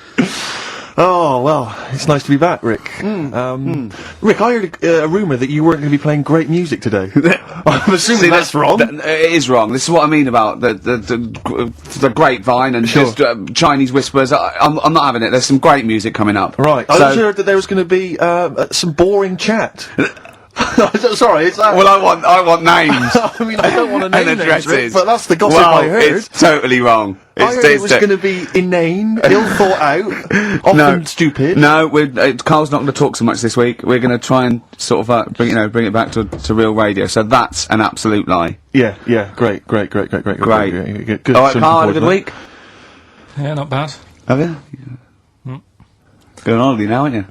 Well, I will be doing later. Tell you about that later on. What, there's a hook. Can I just check, because there are rules in place, aren't there? Yeah. There was a big bust up in the week. I'm only allowed to wind him up now. I'm not allowed to wind him up socially now. I'm not allowed to, what am I not allowed to do, socially?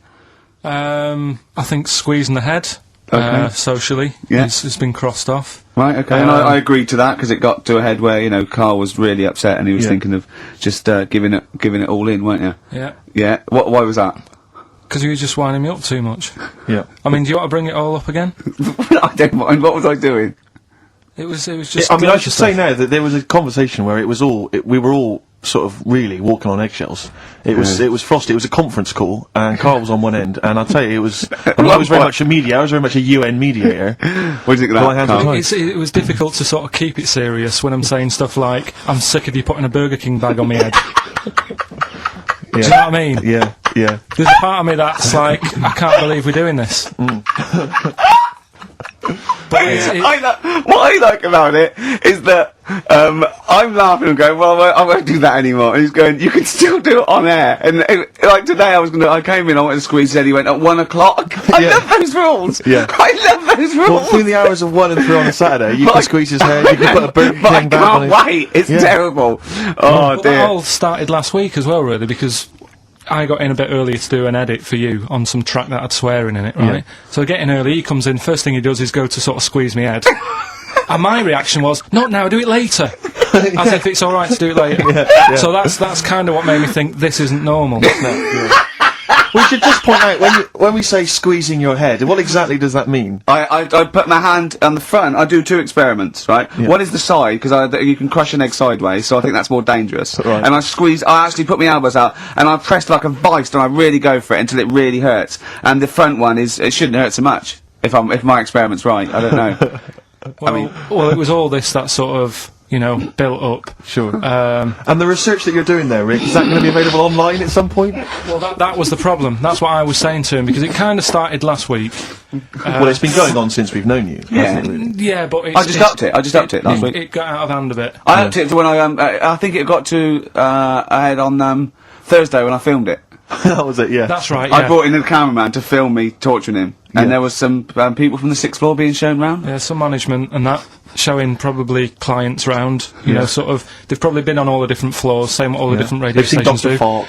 Fox. This is XFM, the sort of this sort of noise going on. Yeah. You see them all look down and saying, don't do that, right? Sure. They might want to spend a load of money. Yeah. Right? Yeah. And he's doing that, he's wrestling with me, he's filming it. So that's when I just thought, you know. Mad, isn't it? And then when we were having the argument on the phone, I was saying, you know, has this been some sort of experiment? Yeah. He did, he said that, and of course I lost it. Yeah. But, it's all good now, Do you want to squeeze his head before we play the next I record? won't at the moment, because, we've got to get on, it's not right. And that annoyed me as well, because I was, trying to find out where he was going. I was filming him, I was going on waiting for Carl, told Johnny he's meeting a mate at 6, which annoys me on 2 counts, and I'm just doing it to the camera. You know, so I'm gonna follow him and just turn up and go, alright, where you been? But then when I came in, he went, I'm meeting a mate, and he told me where it was, so I told him that spoils my fun. Of course. Because you'd want it to just track him down. I don't want him to like it. Yeah. Which is it's sort of pulled the rug under my carpet now that he's going to let me do you know what I mean? It's just, it's a little bit annoying. It's that thing though, you see, this happened years ago to me, right? When, you know, you get pally with someone, and then you wind each other up, and then there comes a time when you just go over the line. Yeah. Right? What happened? Well, it was this lad called Anthony, right, who was my mate. Yeah. And, we used to sort of always have a little fight in the toilet and that, right? Sure. Punch each other. No, I want to wipe it. And the punches, you know, used to get harder and stuff. And then, you know, so he hit me harder turned out into a proper fight. Yeah. I chipped his tooth on the sink. Right? Right. This happened at school, and it was time for assembly, and I thought, oh, and he's in the toilet crying. I thought, oh, go to assembly. There's police in there, in the assembly that day, telling people about unnecessary violence. And you thought they were there for you? So I'm like, oh no, Anthony's going to come in a minute, like crying with all blood coming from his mouth. I'm going to get arrested. Yeah. Yeah. Did you go run and sleep? That was an example of... Yeah. I mean, it kind of happened because I went out with a girl who he fancied. How old are we now? About 8 or 9. I think that's out of order, going out with a mate's girl. Yeah, but she didn't like him. He had, like, big ears and that. He had no Yeah, 'cause chance, you're so why such a should I... dick. No, but do you know what I mean? Alright, I haven't got the looks like I used to. Sure, when you were 8. But that's before the stress of, you know, having head squoes and that sort of thing. I have aged a lot since. Having your head squoze. I love your own grammar. That's the past tense, is it? Yeah. Squeeze or to have squozed. Oh, he did squoze his head. Yeah. Oh, So, brilliant. So, you know... What about a bit of Bowie? Let's Bit of Bowie? be my wife. Carl, I'm asking you. Let's make I think it we can up. squoze that in. Miss me on holiday. No. Really? No. What? He's joking, I assume, Steve. Well, I don't know. Can you tell? I can't tell whether he's serious or not. What do you mean, no? No, definitely not. I mean, I might, when I get back, I'll go, oh, just have a quick chat, but I'm not going to be sat there going, oh, I wish I was back in London for Ricky to, you know... I've squozed my head. We've sorted the head problem out. Yeah. No, I still won't. No? Okay, well, that's a little way of saying. I was with Carl in the week, I think it was Tuesday or Wednesday, and was it last week? There was a programme on about the child who was older than her mum. A child that was older than her mum? Yeah, right, which he was looking forward to as much as Oliver, the humanzee. Humanzee, yeah. And I didn't see it in the end. Did you miss it as well? I missed it, so I think and as what it is this a little girl, and she's got an ageing thing, so he was telling me about this. It's all from him. He went, and what it is, right, she's about 5, right, but she's aged, so she's actually 90. Right? And I went, oh God, really? He went, yeah. And then he went, could she get served in an off-licence? I went, no. He went, well, that's not fair. I went, what do you mean? He went, well, I said, she's 5 years old. She's a 5-year-old girl. He went, yeah, but she's got the body of a 90-year-old. So, oh, God, let her have a fag. Wouldn't you let her have one if she... If she asked? Yeah. If you worked on an off-licence and she wandered in, right, and, So she's 2'6". well, I don't know, because I haven't seen it. I don't know that much about it. Yeah, she's a 5-year-old. She's 2'6". It's just an ageing process, which is a degeneration of the cells, like what ageing is. It doesn't mean she grew into a 90-year-old woman with a scarf No, exactly. going around the streets. What did you imagine it looked like? I don't know. I mean, she's ageing fast, yeah? Yes, but it's more to do. It's not. Yes, yeah. Because it was saying that her mum and dad are pretty stressed out about it, and I kind of thought, well, you'd be forever buying birthday presents. It's not like she's morphing through various ages. Like, my God, look, she's 58 today. 59, we can't keep up. Well, how's it It's work? not that. It's not like she's got... it has the same effect as aging on the body. So at a cellular level, there's a degeneration as quick as if she'd gone through. I don't know. I got this from you. I'm guessing, Carl. It's not like she's watching Top of the Pops one week and she's loving it, then the next week she's going, I can't understand what they're saying. Yeah. She's not like music it's all in my bland day. dance. I remember. I remember when I was 4.5. They were Yeah. real bands. Now, that S Club 7 were excellent. Yeah. But what's this tripe? S Club. But if she wants a fag... She's 5 years old, Carl. But she's got to experience everything in a short spell of time, do you know what I mean? You've got time to sort of... I think you're thinking of her life like that Fatboy Slim video, where it starts off as something crawling out of the sea and then it evolves really quickly over 3 minutes. I think that's not the case, Carl. Her mind isn't... She isn't aging in her mind at the same time. No, she's not living a whole life in, 3 weeks. It's just her body is degenerating quicker than it should. So if you worked in Odd Bins, you wouldn't serve her with a bottle of wine? No, I probably wouldn't. Well... Unless she had some ID, which That's would a probably bit cruel, be fake. isn't it? And so on top of all her other problems, he wouldn't even give her a glass of... Yeah, a bottle of wine. And her ID wouldn't look right, because she's ageing all the time. The photo would never match. Yeah. Look at my hair there. That was last week. Well, it was 2002. Exactly. Well, we don't know enough about it, so... No, I haven't seen it, so, yeah, maybe we should apologise, because that could sound callous and cruel, because I don't know what the whole... It was just the title. The vibe of the... Yeah, I know it was the title that excited something you. like, I'm older than my mum. No, it's the child that's older than her mother. Well... Yeah. So that was weird. There was some good stuff on in the week. You missed that, didn't you? You didn't watch that? Didn't see that. Saw, Maybe someone have it on video for you? yeah, if you taped it and, send it in. Watch it on fast forward, she'd really age then. Imagine that. Whoa! Well, we got some weird stuff to talk about, though. What? Coming up later. What? Darren Brown. Oh, yeah. That was interesting. I know the fact that we've just talked about him asking me nicely not to squeeze his head when people are around, and a girl who ages so quickly she should be served in odd bins, and he goes, but we've got some weird stuff coming up. That's Carl's world. Yeah.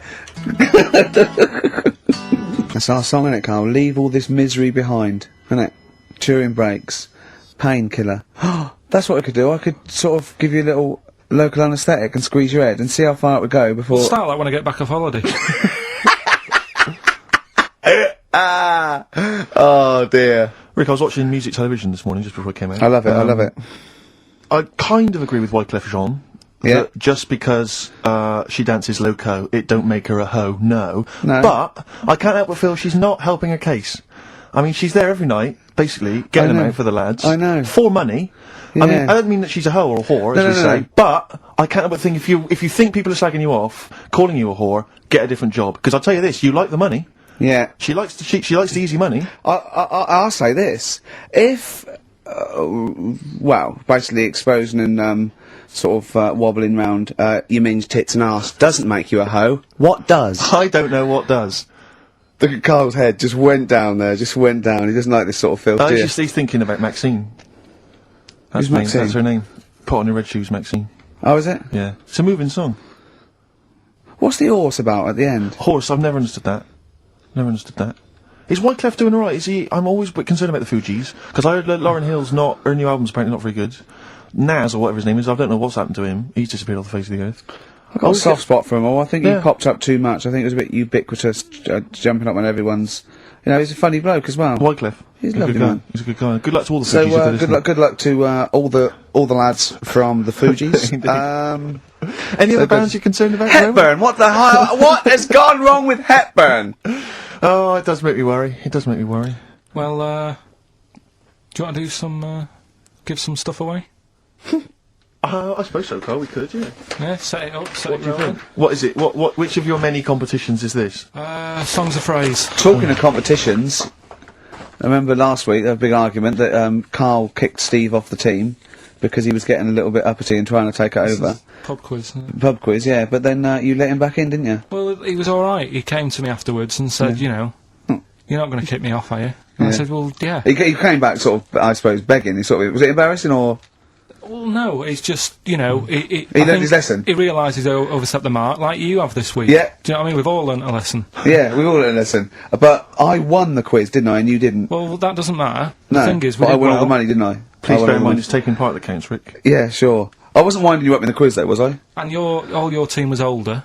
Yeah. What's that got to do with it? You've got a collective age, your team, of about 300. No, one of them was only one of them was actually 5, but she's just aged a lot. I think when I took the 11 plus, we were all around the same age. That's what I mean, right? Your team was a lot older. What was our average age, would you say? Average age probably 30. Right. Yours at least 41. No. Definitely. No. Definitely. Only 2 of us were 40 and 3 were about 30. No, rubbish. Yeah. Who's 30? Martin. Glenn's about 36, yeah. About 30, but... It all helps, doesn't it? And Alps. And you've all got... And I was under 30, I was under 30. And you've got a better general knowledge. yeah. We were cheating. We knew more. You just knew more stuff. Yeah, that's not allowed, is it? Proper quiz time, Well, I wasn't winding you up, though, when I won. I wasn't gloating or anything, was I? No, not at all, when you kept sort of counting it in front of me and checking Like he hasn't got enough cash already, Carl. How much was it? How much was the prize? I can't say. It'd be gauche. Right. Is that tax-free, that money? Yeah, it's a prize, isn't it? Is that true, though? Is that how it works? I think so. Prize money, isn't it? I don't know. Well, otherwise I assume you'll be declaring that. Yeah, I will, yeah. Yeah, you'll be... paying tax on that. Yeah. Because you know where people, I mean, the taxman could contact you via XFM at any time just to check that if you wanted to. Sure. Okay, prizes to give away this week. You've excelled yourself again. We've got, once again, Scotland Rocks, the very best of Scottish music, Texas Deacon Blue, Brilliant. and Jerry Rafferty. Proclaim's on there or not? Proclaim's there, don't worry. Delamitry's on there as well, don't worry. Yeah, sweet, Don't worry. It's Biss on there, it's Biss on there. I'm just checking to see if Midge and Hugh and Gry feature, but they do, thankfully. I don't know. The Rosillos as well. Oh, and Gunn. brilliant. That That's is great. brilliant. So I look forward to is that. Is Lulu on there or not? Is she not on there? I can't see her, actually. Is she not on there? But, the Wets, are the Wets on there, or the Wets or not? Fairground attraction. Brilliant. That's on there, so... Is Wee Hootie McTooth on there, and is Jamboree? What's this? This is another arbitrary compilation called Strange and Beautiful. The X-List album, which is quite good. The new album by the White Stripes. The DVD Walking with Cavemen, that TV show that's on VHS. It's still got the price on there. On VHS, in case you haven't seen it. Fight Club, and the best-selling book from Michael Moore's Stupid White Men. So actually some quite good prizes there, Carl. Not bad. Alright, Carl, what's this competition? Right, Songs of Phrase. It's where I get a line that sort of is said a lot on the show, or has been said quite a lot on the show. Yeah. Is this one Stop Squeezing Me Head? No. Oh, I could have done that. Yeah. But what we're doing is my favourite. The Elephant Man's my favourite film. Is that the phrase? Yeah, that's the phrase that we're looking at today. The Elephant Man's my favourite film. It is as well. It's his favourite film. I know. Why is that again? So, 'cause it's funny and sad, and it's you know exactly what you're going to get. Yeah, they promise you an Elephant Man, that's exactly what you get. Yeah. It's good. Have you seen it, Steve? I have seen it. It is good, isn't it? Yeah. Do you remember at the beginning of the Elephant Think Man? of that, having that as your favourite film, of all the hundreds of amazing films. I mean, I mean, it's a good film, and it's a moving film. Yeah. But I can't imagine it's a film I would watch endlessly again and again. Care about a bloke with a elephant's I head. watched a little bit of it again the other night. It's one of them that, you know, just sort of reminds you. You know what annoys me when he goes, "I am not an animal." He is. Well, I mean, he speaks like one. And what doesn't help? He's got And he looks like one. No, yeah. But it was a bit unfair because they never let him look in a mirror because he's a bit odd looking. It upset him. Yeah. So his hair was always a mess. And that made him look worse than he actually was. Yeah. But good film. Get it out if you haven't seen it. That's the phrase today. Do you know, I remember my friend introduced me to that film, and if you remember at the beginning there's a big montage because he is working in a zoo, isn't he, or he's being kept in a zoo, and there's a sequence of various elephants, I think, actual elephants kind of rampaging, and it's just quite a sort of moody, atmospheric montage. Is he king of the elephants? Can he rule them? My friend said to me when we watched this, he said, what happens is, he gets trampled on by some elephants, and that's what makes him look like an elephant. And I went, right. And I watched it, I thought, that's not the case. And I tried to explain it to him, and he's, to this day, still convinced that the Elephant Man, it's like when Spider-Man was bitten by a radioactive spider. Yeah. It was his mum, wasn't The it? Elephant Man. The power of an elephant. Was it his mum who got... He never forgets. Anyway. Be careful. Is man what? Wasn't it his mum who was pregnant, and then they ran over her, and... No, I don't think so. That's the impression I got from it. No. You are joking, aren't you? No. I thought, I honestly... Anyway, right, so the phrase is, my favourite film's The Elephant Man. Oh, well, wait a minute. There's 5 songs make up that sentence. Yeah. Right, this week. Have a listen, see if you can work out the songs. Email in, ricky.gervais@xfm.co.uk, right? And you win all that stuff Steve just said, so, right, here we go then. XFM 104.9, I'm Ricky Gervais, with me Steve Merchant and Karl Pilkington. Karl the K-Man Pilkers. Little Pilkers, little baldy, roundy, heady Pilkers. Oh yeah, there's, Go on. There's a what's her name? If people go to the You're website... joking? There's not a what's her name. An actual what's her name? You are joking, Karl. No, it's just you reminded me. Oh, of the did I? little round bottled head. Yeah. If they go to xfm.co.uk, right, / Ricky, there's a picture on there. You know that picture you did? Oh, that I drew. The one you drew of me? Who put it on? Did what XFM put it on? Yeah. Did it look good? Can Can you get into it? Can I'll have a look. Yeah, I'll have a look during the What is it? xfm.co.uk / Ricky. Right. And there's that little picture, and people can sort of put bids in, and the money goes to, Me, I charity. assume, as I drew it. No, it's for some charity thing, so... Because I read something that I think there's been a bid of at least £50, which is pretty No, impressive. there I swear hasn't. to God, I just saw it earlier. I deleted it because I thought someone was winding us up. You deleted it? Well, I didn't know, did I? I didn't realise, you didn't keep me informed. Well, it just... Oh... He's a buffoon, Karl, isn't he? I think you're an idiot, but sometimes... Oh... Yeah. Yeah. Oh, I'm just gonna check. Cruel. Just gonna check the power list. Top 100 most important people in radio. What's this list? Oh, it's just the most important people in radio. Oh, 56, Ricky Gervais. That's annoying. 56. Let me see. Says 55 more important people than me. I love the fact there that I've beaten David Mansfield, who's the controller of Capital. Yeah. Arbitrary. The Radio Academy Power List Top 100. And you're what, number 56? Yeah. Ricky Gervais, XFM. Yeah. I noticed we're not mentioned, Carl. What's your thoughts on that? Well, you know. A little, stinging that, I'd have thought, considering the amount of work you put into this show. Don't get me started. Are you on here elsewhere, Carl? No. Too busy. Chris Moyles is number 96. Oh, that's good. That's good news, isn't it? He'll be off the list by next year, I hope. So What is funny, weird, aren't they? Steve? Go on. Right. Who's number one? Number 1 is Phil Roberts. I don't know who that is. Right. Wouldn't you think that Marconi would have got a mention? Marconi, now what station's he on? Weird, That's the point, because I got one in television and you thought John Logie Baird would have got a mention. Yeah, exactly. That's great, although it's not ever, is it? Again, I'll slip out of that by next year, I'd have thought. Yeah. Oh dear. Just checking to see, oh yeah, Dr. Fox, good, he's on there at number 39. I'm assuming his medical qualifications have also been That sneaks him up the list, yeah. Yeah. Typical. Pete Waterman, yeah, number 35, that makes sense. Important guy. Can we just give them the website so they can read this at their leisure, because this really isn't radio, is it? Right, well, xfm.co.uk. No, that website, if they want to see the most... Oh, I don't know where it is. I'm just saying xfm.co.uk/Ricky if you want to see that picture, and whoever bidded 50 quid, if you can send the email again. Whoever bid. Whoever bidded. Yeah. We should start picking you up on your grammar. I mean, we're hardly ones to speak, but, you know... I squoosed. I'll tell you what, I listened back to Carl was worried about last week's show because he said there was too much screaming and shouting and just nonsense and eating burgers. It was a and bit stuff. like It's a Knockout last week, wasn't it? No, yeah, and I listened back to it, and it was without doubt the most appalling piece of radio I have ever heard in my life. Really? I didn't know what I was saying. I was saying, and I'm finishing sentence, eat it! And he's going, oh, and you're going, Carl, they're eating a hamburger. It was bizarre. Just half an hour. If anyone didn't know us, or I'd never heard of us, I was just like going, Heart 104, XFM 104, listen to this. Eat the burger, eat the beef, come out as many, no! It was honestly, it was like a mental ward. To be fair, though, at the best of times, you sound like you're selling the Evening Standard.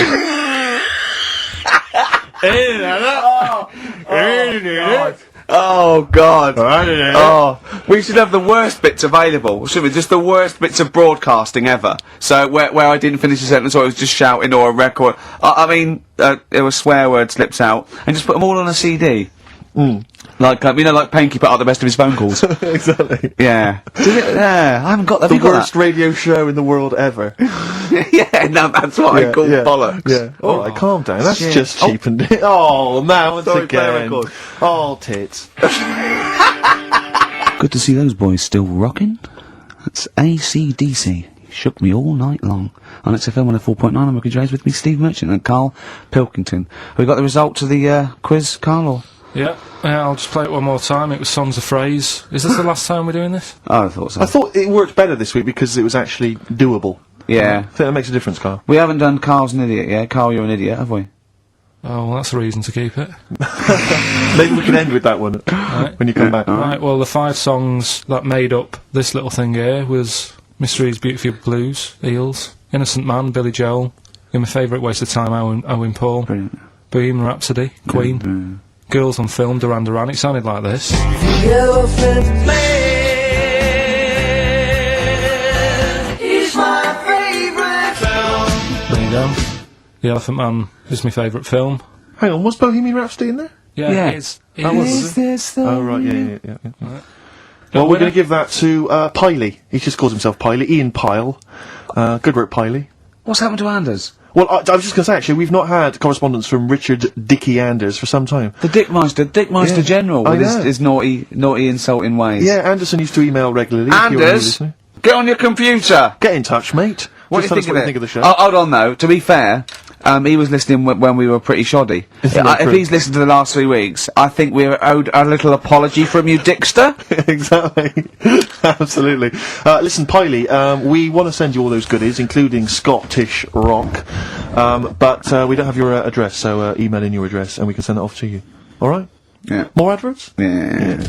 Merchant, and of course, Karl Pilkington. Ooh, have we got a show for you today? What have we got planned? Come on. Loads of stuff, and 2 hours of it. Right. And all the records. But specifically, what sort of stuff have you planned for us? Because I know you've been working hard. What have you done? Well, you know, I've been busy this week. I've been house hunting. I've been various things, but I know you've had the whole week off. Right. So what have you been up to? Like, go on, Karl. Karl, tell them what we've got. Tell them what we've planned. All the stuff you've done. What have you got? But Rick, specifically, what have you come up with? Quick, because people are getting bored. Tell us what you've... I've come up with, the music. Right. Obviously we've already planned that. We planned that last week, so that's all done. But what have you yourself contributed to today's show? I got a text message today from Ross Noble. You know Ross Noble, the comedian, who's on. Have I got news for you? Right. He says, ask Karl if he woke up with ladies' boobs, would he just put a dress on and live as a lady, or would he just be a man but with these boobs? Karl, it's a good question. I know that happened to Ross, so he's throwing that one out at you. It did in a way, because he ate pizzas for a year, didn't he? Yes, he did, yeah. And he got a lovely pair of breasts. Yeah. Go on. Probably just find a loose-fitting jumper, go to the doctor's. What would you say to the doctor? How would you explain this phenomenon to the doctor? So you'd be happy with this, because you believe in, shite, like, happening. Go on. But it can happen, because I told you a couple of weeks ago how it can happen. How you can wake up with breasts if you're a fella. I told you. Go on. Haven't you remembered? No, funny that, innit? Go on. Have you, Steve? No, I don't remember this. Did you tell us on air? Yeah. It can happen if you go to Argentina and have a steak. You can wake up with breasts. Because I'm sure I'd have remembered that. Pull the other one.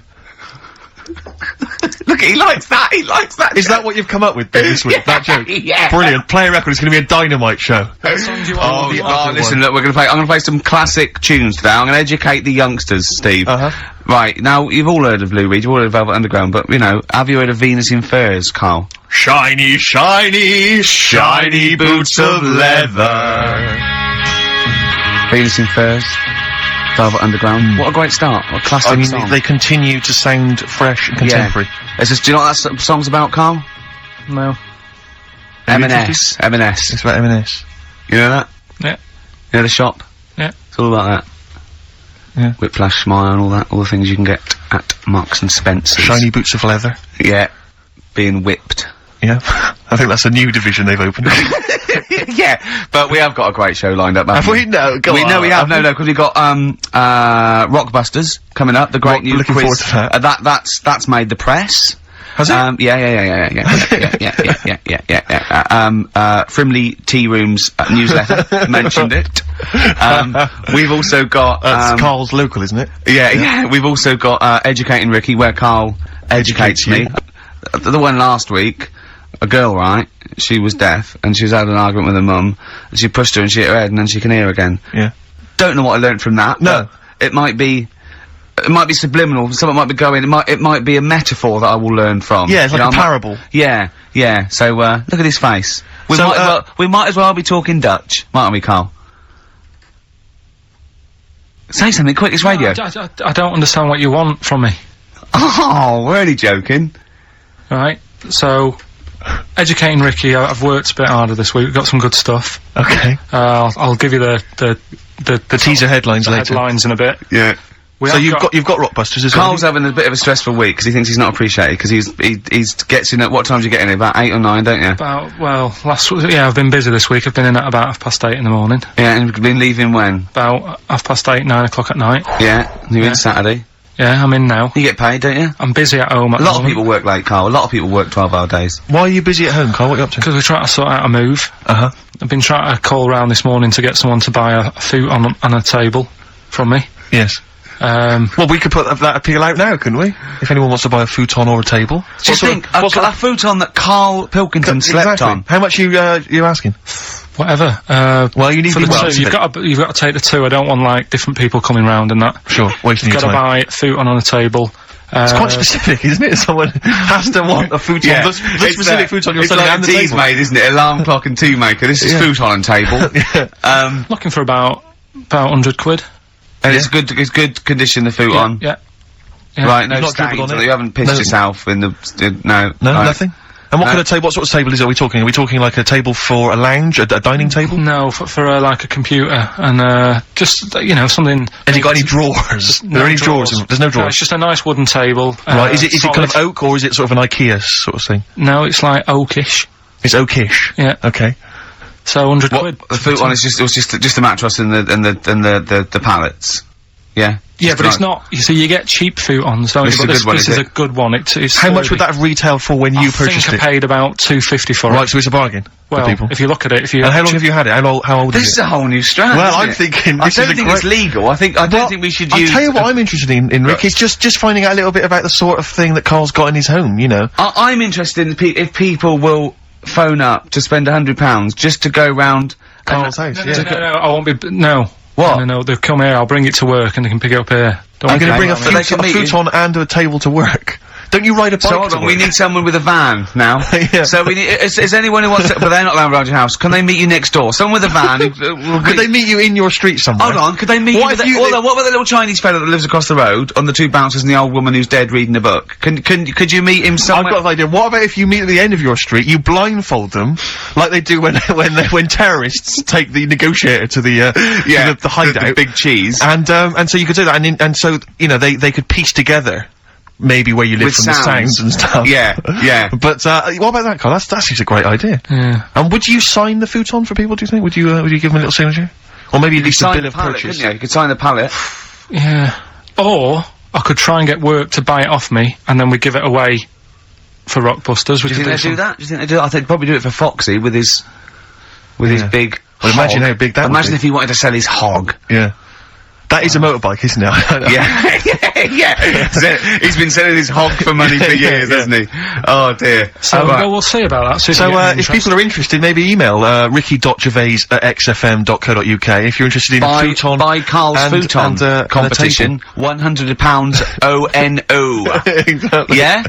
Yeah? What gear have we got anyway? I never knew what that meant. Oh, I know. I thought it went sort of on no. the nose. Oh, no. On the nose. That's good, yeah. Well, tell me what we got to give away, Steve. So quick. actually, I have to say, you've excelled yourself We've this got week. Richard Ashcroft's single coming up soon after this. Go on. Since when have you taken to talking like that? It does amuse me. Go on. This is a nice little collection here. This is a 3 DVD set. David Attenborough's, The Life of Birds, Trials of Life and Life in the Freezer. That's a good one, isn't it? That's a Go on. selection of, animal-based documentaries. Yeah. We've got, and now this What is he's actually best at. Well, absolutely. I hate when he goes off the ball and does, like, fast cars. This is, very, very good indeed. This is a best of David Bowie compilation. It is a very good, Just, it's a in proper time for one, Christmas. not the rubbish ones that no one else wanted. This is a brilliant Yeah, it's got compilation an of excellent Bowie. selection on there. We've got this. Now, this looks like a madness. Oh, no. It's far worse than we could possibly have imagined. It seems to be some kind Our of House tie-in with the Our House Madness musical. And it's got a cast of 20 people who wanted to be singers. It's tricky to find out. I can't figure out if it's the originals or not, but needless to say, if you're a Madness fan, I'm sure that'd be an absolute Yeah, you love treat. that, you love that, you love that. Now, I know that, Steve, I wouldn't mind that DVD collection myself, but I can't. That's It's true the enough. giveaways that, no, we can't. I'm talking of great compilations. What about this? It's Country Legends. I'm Oh, seeing that's on the front there alright. Glenn Campbell, we've got Dolly Parton, we've got, whatchamacallit? On the car. Whatchamacallit? He's a great performer. Yeah. Jake, whatchamacallit. Oh, Some excellent. great hits from him. So, that's there as well, well. that Country what a Legends. collection. That's same XFM compilation, again, easy to get hold of if But you the are big in one, the building. the film that Carl This is picks it. every week, the big DVD one. movie this week. Don't go out tonight if you've got a DVD player and a television set, because No? you'll be staying in and watching this fantastic film. It will tear your soul apart. It's Hellraiser. The original Hellraiser. Bear in mind, it has been on Channel 4 and Channel 5 and on most cable channels since it came out. But if you haven't seen it, if you're one of the only people who has not seen it, and of course you have to be over 18 to play, then you can win Hellraiser. That is fantastic. Well, play a song, Carl. We'll come back to that. More great stuff. Indeed. The competition coming up later. Email only, isn't it, Carl? Yeah. Absolutely. Futon. Futon's still available. Richard Ashcroft. Check the meaning. Well, Carl, you're chuffed, aren't you? What's happened? What's just happened? Tell the listeners what's happened. This has sparked you up a bit. Steve's just called up. He's putting an offer for the futon and the table. Yeah. I think he definitely wanted it, but I said, look, you know, think about it over the weekend. Yeah. Give us Well, you're a not call. a hustler. No, well, I'm not going to rush him into it, because once he's got it, he can't bring it back. I'm not messing about. No. So the bloke said, what sort of wood is it? Carl said, sort of like a light brown colour. He went, what, beach coloured? Carl went, depends what beach you're on. Which was nice. You do understand there's a wood that's called beech. Well, he's happy. He likes the sound of it. Nice plum cover. He's gonna be, Yeah. It's Carl going, that'll go with Magnolia. He's just going, I'll tell you what, look nice in your spare bedroom. It was like an episode of Changing Rooms. It was like listening to an episode of Carl. He did the deal in under 3 minutes, wasn't it? It's pretty good, isn't he? He phoned it about halfway through in that song, so you worked pretty quick, Carl, I gotta say. It's your Manx scally way. I'm sure we're not allowed to do this, though. No, I think it's highly criminal. Yeah. Have you got anything that you get? Well, I'll tell you, I am moving shortly, so I mean, I might come in next week. I could have a couple of I things, threw away a desk the other day. I gotta get rid of a bed, a chair, because you know I'm pretty tall. This is so pathetic. when I moved up to London, my dad said, well, you want to be careful, because I mean the seating in a lot of these London pads, it's bad seating, very low backs, fashionable, isn't it? Fashionable chairs and stuff. You're a big guy, 6'7", you need like a decent chair. We went to a shop, it was like a second-hand furniture shop, right? I bought this chair, very high backed. Why did you buy it? I bought a solo. I love that. It's just a chair, so I could sit in my room and watch TV. But was it a soft chair or was it a wooden chair? It was kind of like a sort of, well, let me explain, because it's kind of like an armchair, but it's kind of got wooden arms. So I get this chair, I bring it up to London, I'm thinking, this is a great chair, this is a wonderful chair. I'm gonna be watching TV, everyone else is in agony. Pipe, you know, but I've got this lovely chair. Right? And I brought it up and someone went, they looked at it, they went, isn't that an orthopaedic chair? And I looked at it again, right, and I realised it's kind of white cleanable. It's made of some kind of fabric that allows you to just mop it down with a wet cloth. Why? Because I think it came from an old people's home.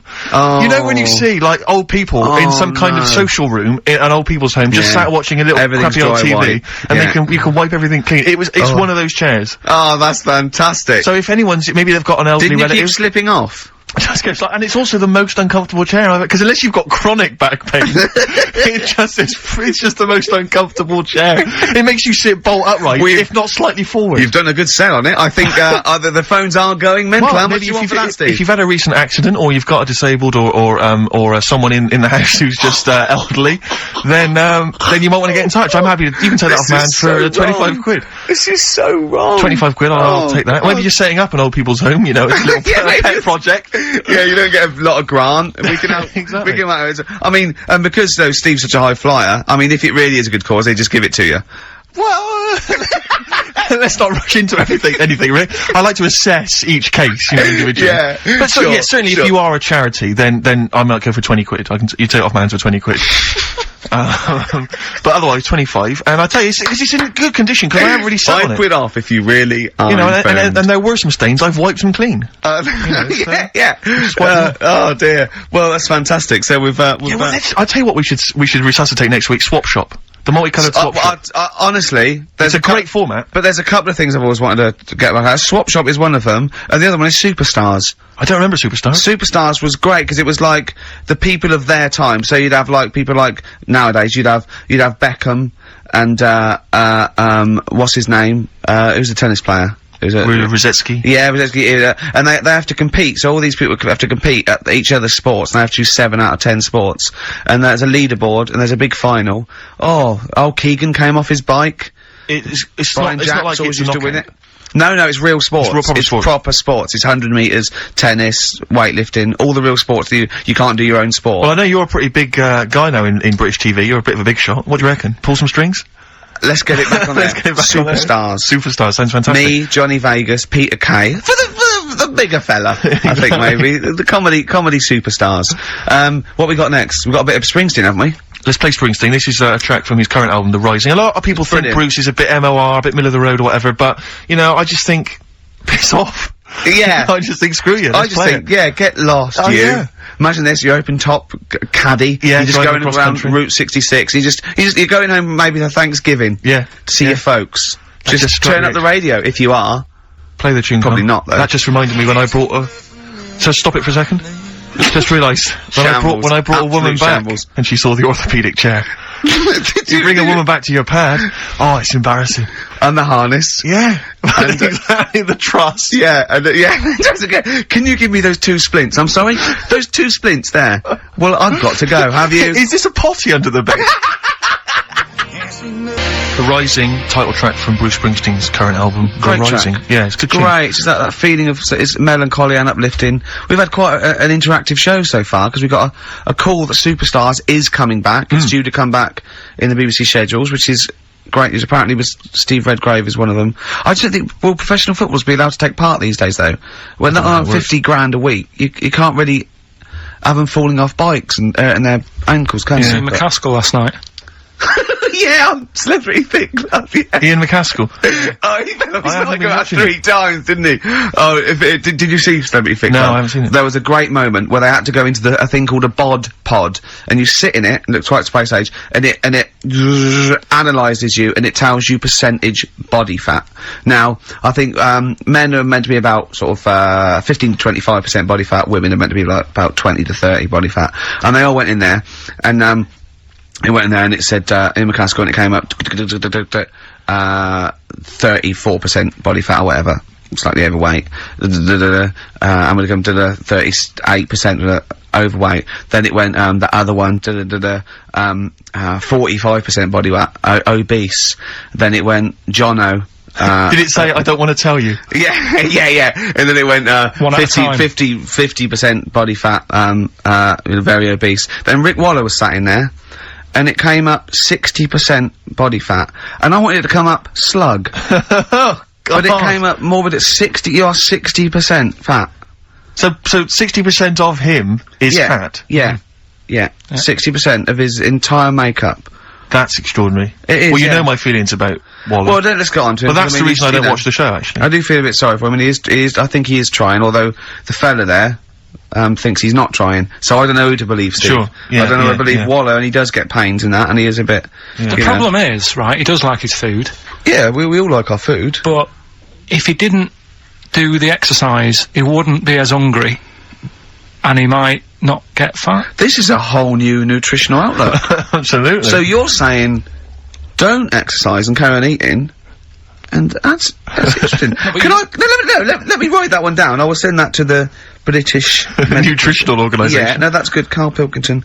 Okay, well, no, it's a good... I'm no doctor or anything. Yo, come on, stop being so bloody modest. Please. You are a doctor. You're not a doctor, seriously. You didn't qualify. That's interesting. You dropped out early, or? That's mad.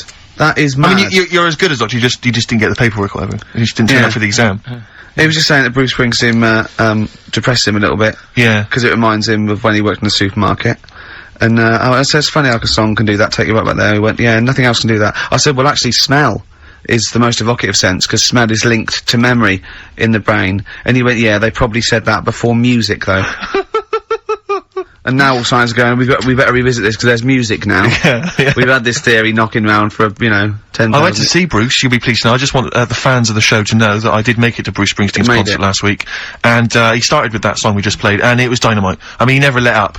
Almost 3 hours, he rocked the joint. He's 53, he was sliding across, it was pure rock and roll. Pumping our fist, sliding across the floor on his knees, he was jumping on the piano. It was real Jerry Lee Lewis rock and roll. And, it was dynamite. And, I just was looking around though, and when I am the trendiest person at a gig... Oh dear. Then I'm in trouble, do you know what I mean? And there was some of the people there, I imagined, you know, on Amazon.com, it says like, people who bought X also bought Y. Yeah. And I think people who bought tickets for Bruce probably bought tickets for Mark Knopfler. Yeah, Dave Gilmour. Yeah, Pink Floyd, without Pink Floyd. But Stevie Nicks. But there's also, but then there's also, all the monsters rock. They probably buy Stones when they visit, and probably Tina It's the Turner. blue wash jeans. Yeah. You know, it's the small waistcoats. Yeah. Over a denim shirt. Plaid shirt. Maybe sort of like Timberlands. Nothing wrong with Timberlands. that's libelous. Sure. No. Sure. See, I've done it again. Yeah. But so it was hell getting out. I couldn't find, I mean, I went to the Tube and it was a nightmare because some of the tubes weren't running. I just said to my friend, I'll sod this, stormed off, trying to find a cab, couldn't find a cab, wandering around Wembley, just livid. I mean, fuming because I couldn't find a cab. I was screaming because I was going, I've got money, I'm on the radio, I've had a TV show, I've got the cash, I'm willing to spend it, there's no one who can help me get home. And I was thinking, I've seen him shout this in Brewer Street. Yeah. Just to stand in the middle. Go on. And I was thinking to myself, what would you have done there? Because in the end, I just sat in a little cafe, had something to eat. But you, I mean, if you couldn't get a cab, what would you have done? Just because there's a couple of, I was looking, there was a couple of hotels near Wembley. I was thinking you'd have just checked in. Yeah, and just stayed till the morning. Yeah, when there's a cab, let me know. I was thinking, because you were thinking of going, would you have booked a cab beforehand? Yeah. Would you have thought to do that? Yeah, I'd have got a cab there and I'd have booked a cab. One of the helicopters just took you back home. Yeah. Oh, he's having a dig, isn't he? He's having a laugh, isn't he? Blimey. Yeah. Yeah. Play the ads. Death in Vegas. Scorpio Rising. Featuring the voice of, is it Noel Gallagher? Liam, innit? Is it Liam? Sounded a bit like him. Liam, yeah. Yeah. Yeah. Alright, innit? Excellent, yeah. Right, okay, let's get this show well and truly on the road. We better start, educating Ricky next, Carl? What have you got for me? I can't wait for learning. I need learning. I need education. We should just Teach explain, me something. obviously, for those that have just tuned in, Carl, tries to teach Ricky 3 things each week. Based on the pun title. And yeah, each of them, just to tantalise Ricky, is, abbreviated into some kind of headline. A cryptic clue involving a pun. So what have you got for us this week? They are really cryptic this week. Okay. Yeah. First story, little headline, is, don't worry about him, he can handle it. He can handle it. Yeah. Sounds a bit like he can handle it, but it's not. Brilliant. Second one.